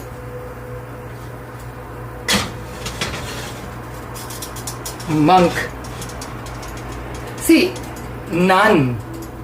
Thing is, female monks don't exist, so they're like nuns or sisters or something. I don't know what the word they use equivalent to it. Because even before Christianity came in, they had their versions of women who were monks, right? So I'm pretty sure there is a term for it, or who knows? Because history and language were developed by nasty old men who just never made that word for women. Because how can we ensure power stays in the hands of the mighty? By disfranchising people. So before they disfranchised any brown person or any black person or any other person from around the world, they disfranchised women. And that is how those words were eliminated. Why is there not a female term for monk? We brown people have those words for millennia. Actually, we had more words, both male and female version of words, that predate certain modern professions. So it is kind of wild to think how, society and nouns change. So it is what it is. It is what it is. Diva, we're down to the last bit of it. Oh, this chicken sounds incredible. We want to crank up the heat. This is the last fry. My favorite band, EDM band, and let me be very specific, my favorite EDM band in the entire world, the band that made me fall in love with the country and its people, known as Ukraine, is called Odessa. Electro pop band that started in Odessa in Ukraine. Odessa's one of the favorite songs ever is called Last Goodbye, and it really makes you think. It's a really fun song, good high tempo, good song, dance number, but like Last Goodbye, it's very emotional. It has those like little words that tugs into your little heartstrings. So just like Odesa's last goodbye, I'm saying a little last goodbye to this chicken before I dunk her in the oil and fry this diva up. So this is the last goodbye chicken, last goodbye. I wish I could sing more songs. I could play songs. I hope one day they allow us like a situation where we can play whatever music without getting, you know, caught up into all of this.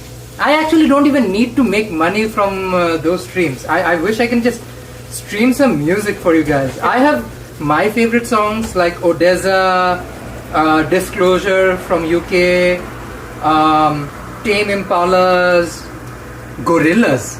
By the way, Gorillaz recently... Oh yeah, you be loving the Gorillaz lately. Gorillaz released another new album. It's coming this month. They have a new song called Orange County. That song is incredible. Do yourself a favor and listen to Orange County by Gorillaz. Oh wow, that song. I've been listening to song over and over. Jerome started to like literally whistle its melody because I've been playing that song so many times already. Oh my gosh. The hardest thing is to let go someone you love. Oh, that's the hardest thing.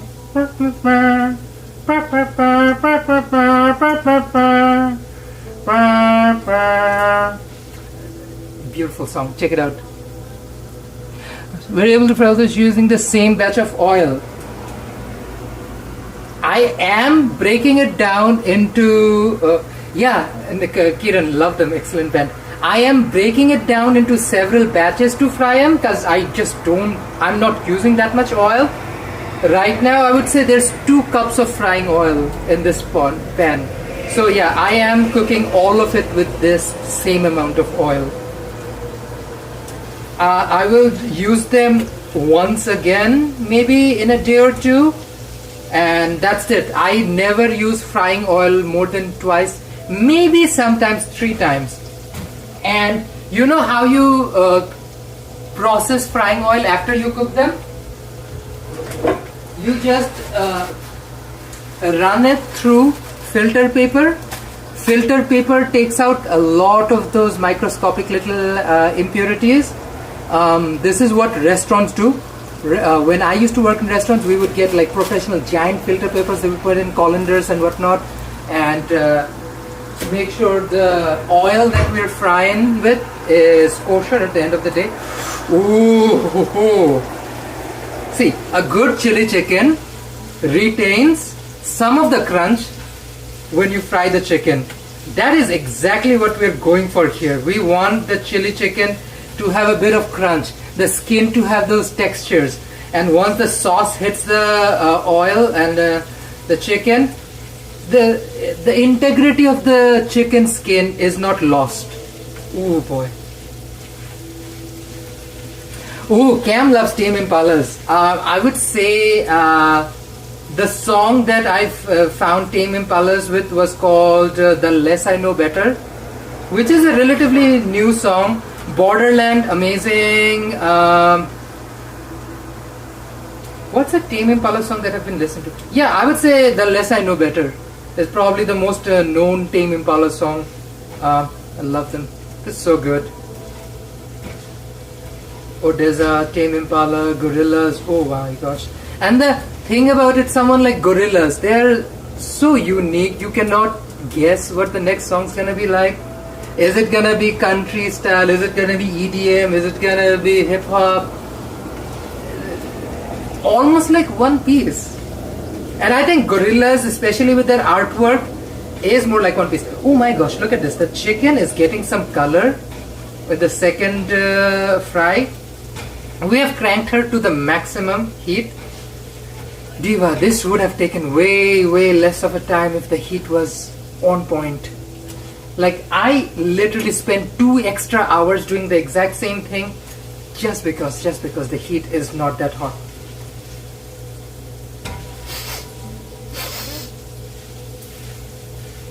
The hardest thing is to say goodbye, someone you love.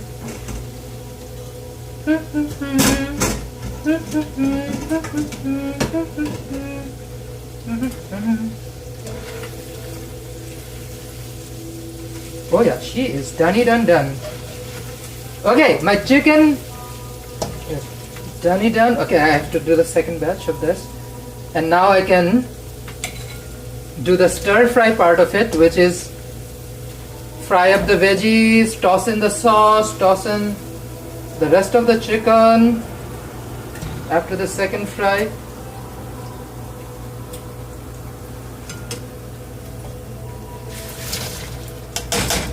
Okay. Fry her up, Scotty. Fry her up.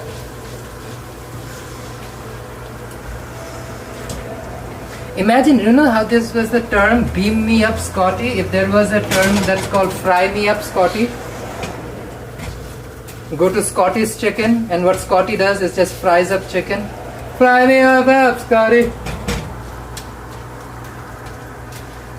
Ugh. Arey, the freaking heat on this thing is like miserable.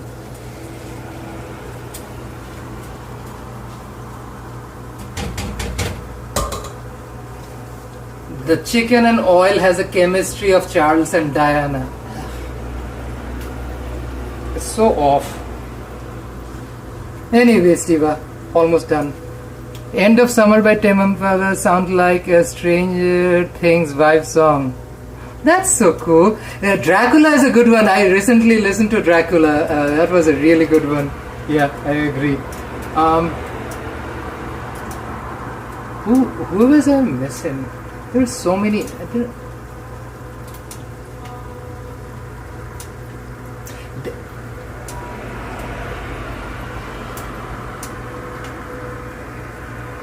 My brain is not working right now. I remember the song You and I, but I forgot the band name.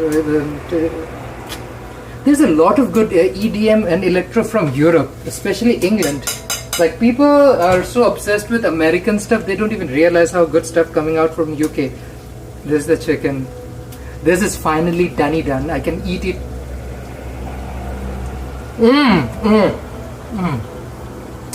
Oh, good chicken. Good freaking chicken, that I can tell you. She is still juicy.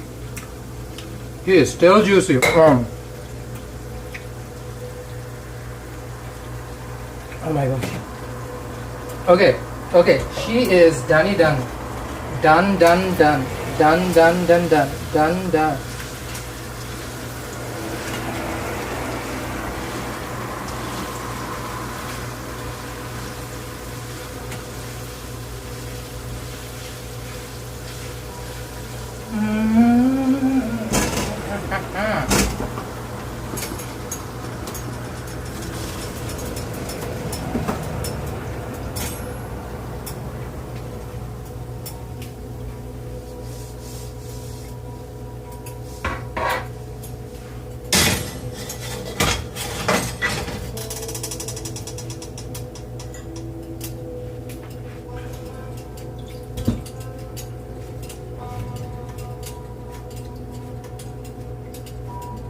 Now, usually, you always use fresh oil to stir fry,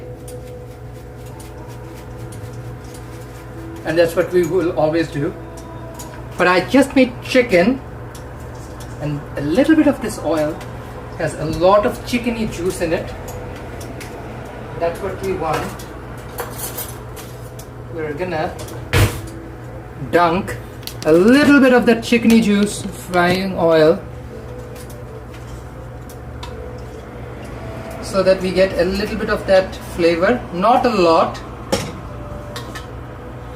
roughly 2 tablespoons of it, and put some virgin oil. This is just oil, regular canola that was not used.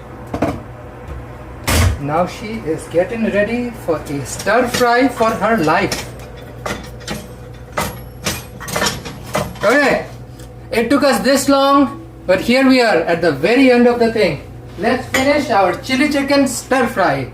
Diva. That chicken took forever.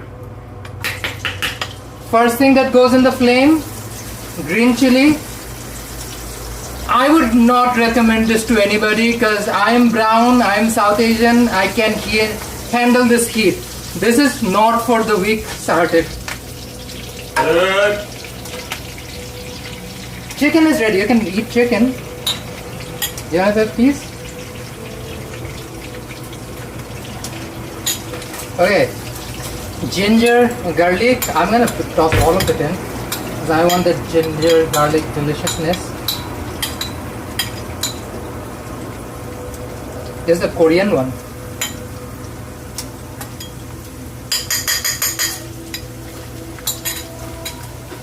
Korean one has a good crunch to it. Wow, I can hear the crunch from here. And this is the Taiwanese one. It does not. Well, that one doesn't have full batter on it. How's the seasoning? As it is. Now this is why he's not allowed in the kitchen. I love you. I'm gonna get out of here before I get into more trouble. Have your chicken, but oh diva. Have a different piece.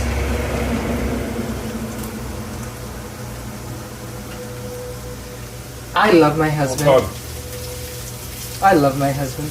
I love my husband. Slay diva, slay. Okay. Last stage. We need to crank this heat up, but there's no way to crank her up anymore. So we're gonna play around just to make sure this thing gets cooked to the point where I want her to go. Leftover chicken oil is liquid gold. I agree, leftover chicken oil is liquid gold. Ah!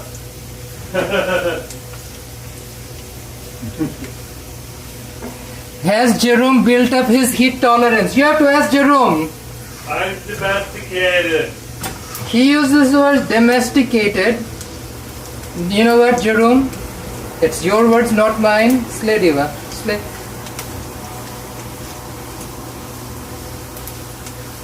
Okay, now I'm gonna do something different to give it a chili oil flavor. Where is she? I am going to put some chili oil here. Where is my chili oil? Where is my chili oil? Where's my chili oil? Oh, here she is. Now, as you guys notice, I did not put Szechuan peppercorn because I wanted to put chili oil. This is chili crisp, spicy chili crisp.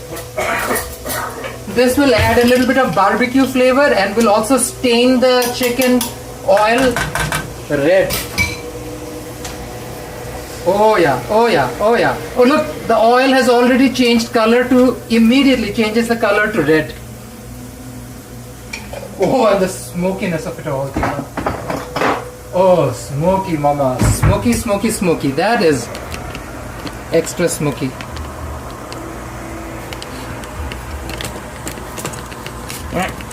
Can we go any further? Okay. Okay. She is smoky. Now goes the bell pepper. And the petal onion.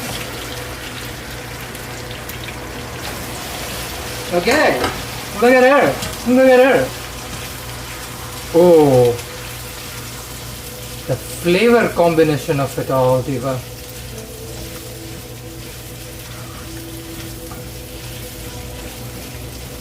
Oh. The Szechuan peppercorn hitting the oil.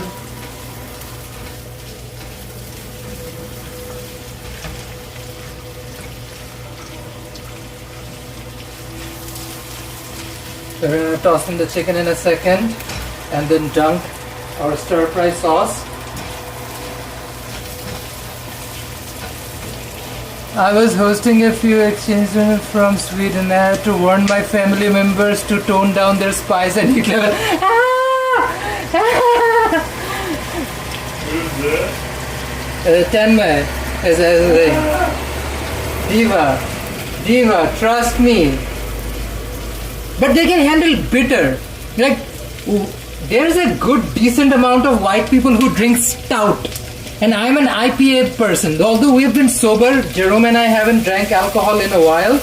But like, I'm more of an IPA person. Blonde ales, red ales, fine. How can somebody drink stout, which is just bitter nothingness? It just doesn't register in my head. So, you know what? Each their own. I don't think brown people can eat Scandinavian or white people food. Like there's some bitter stuff they eat is just beyond brown people. Oh, diva, she smells stunning. Stunning. Now I'm gonna dump the stir fry sauce.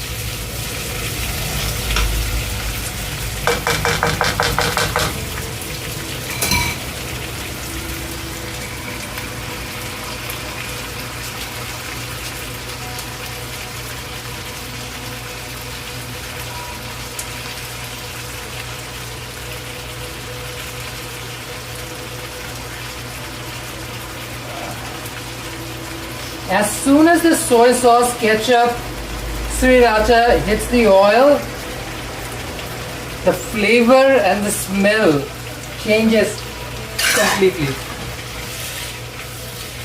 Oh, this smells so good. I genuinely wish I could make you guys smell or taste this food. This smells like divine. Soy sauce, chili, sriracha, ketchup. Oh. I think I put some fish sauce and vinegar there, eh? Nice.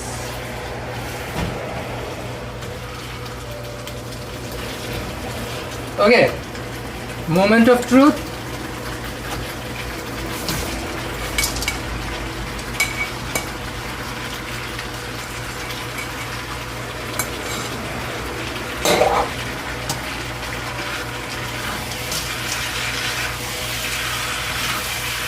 Oh wow, she's coating up nicely. Oh, diva.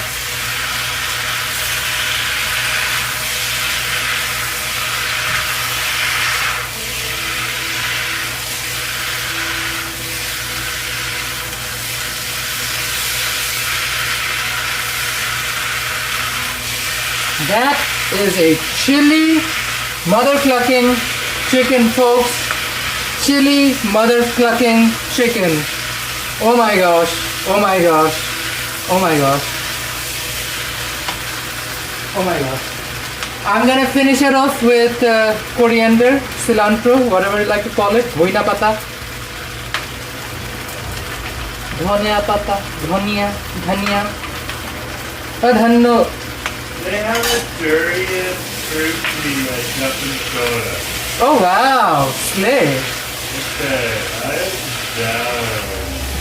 Husband, chili chicken is officially done. I turned the heat off. Okay. That, my folks, is chili chicken. Diva. That took a while. Let us go back. Let us go back.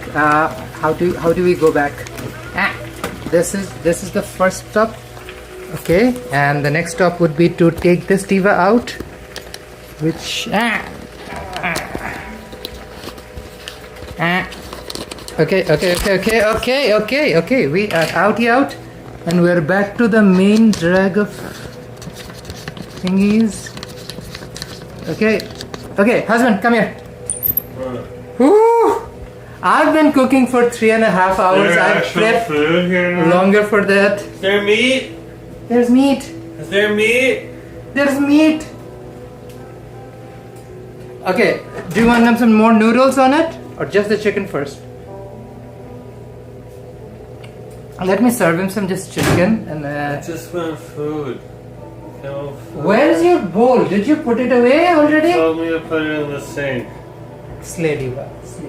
Slay. Can I get some noodles with some chicken on top? Yeah. Just put some noodles on his bowlie first. Pile up the noodle.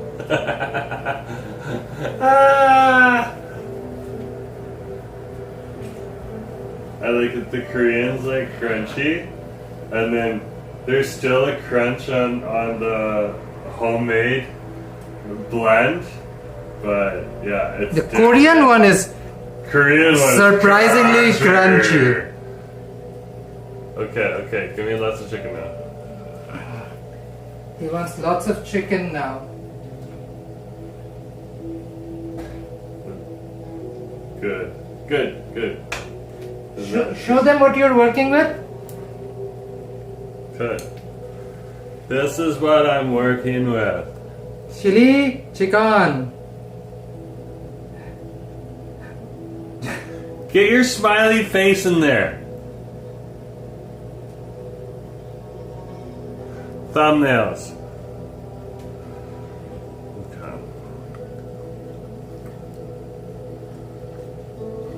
Oh no, oh good. I'm going to be very happy. Very happy. Have a piece of the chicken. That's good. Not bad. No. Very happy. See, if the temperature was higher on the flame, this thing would have been even crispier and would not have taken as long. I'm happy with what we got. It's not even that spicy, to be honest. Like, it's an Asif average. Like, I wouldn't call it a spicy chicken. It's a mild in my books. My mom should eat this. Yeah, it's a mild in my books. She'd definitely be feeling the heat, but she could eat it. I know white people spend so much money going out to get a suntan. All you need to do is just eat some spicy chili. It will get you plenty of color in your face.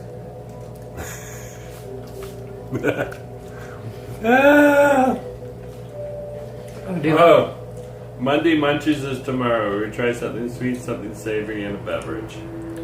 Chime in. It's on my channel. Yeah. Absolutely. I'm gonna eat this now. Enjoy. Diva, that was a journey. It's a new apartment. We are still getting used to the kinks of this thing. But thank you so much for joining. Appreciate every last one of you. Thank you so much. On your way out, do not hesitate to hit that like button. Comment if you can. And share and subscribe to all of those jazz. But Diva, have a wonderful night. I'll see you guys soon. Good night. Bye-bye. Bye. Bye.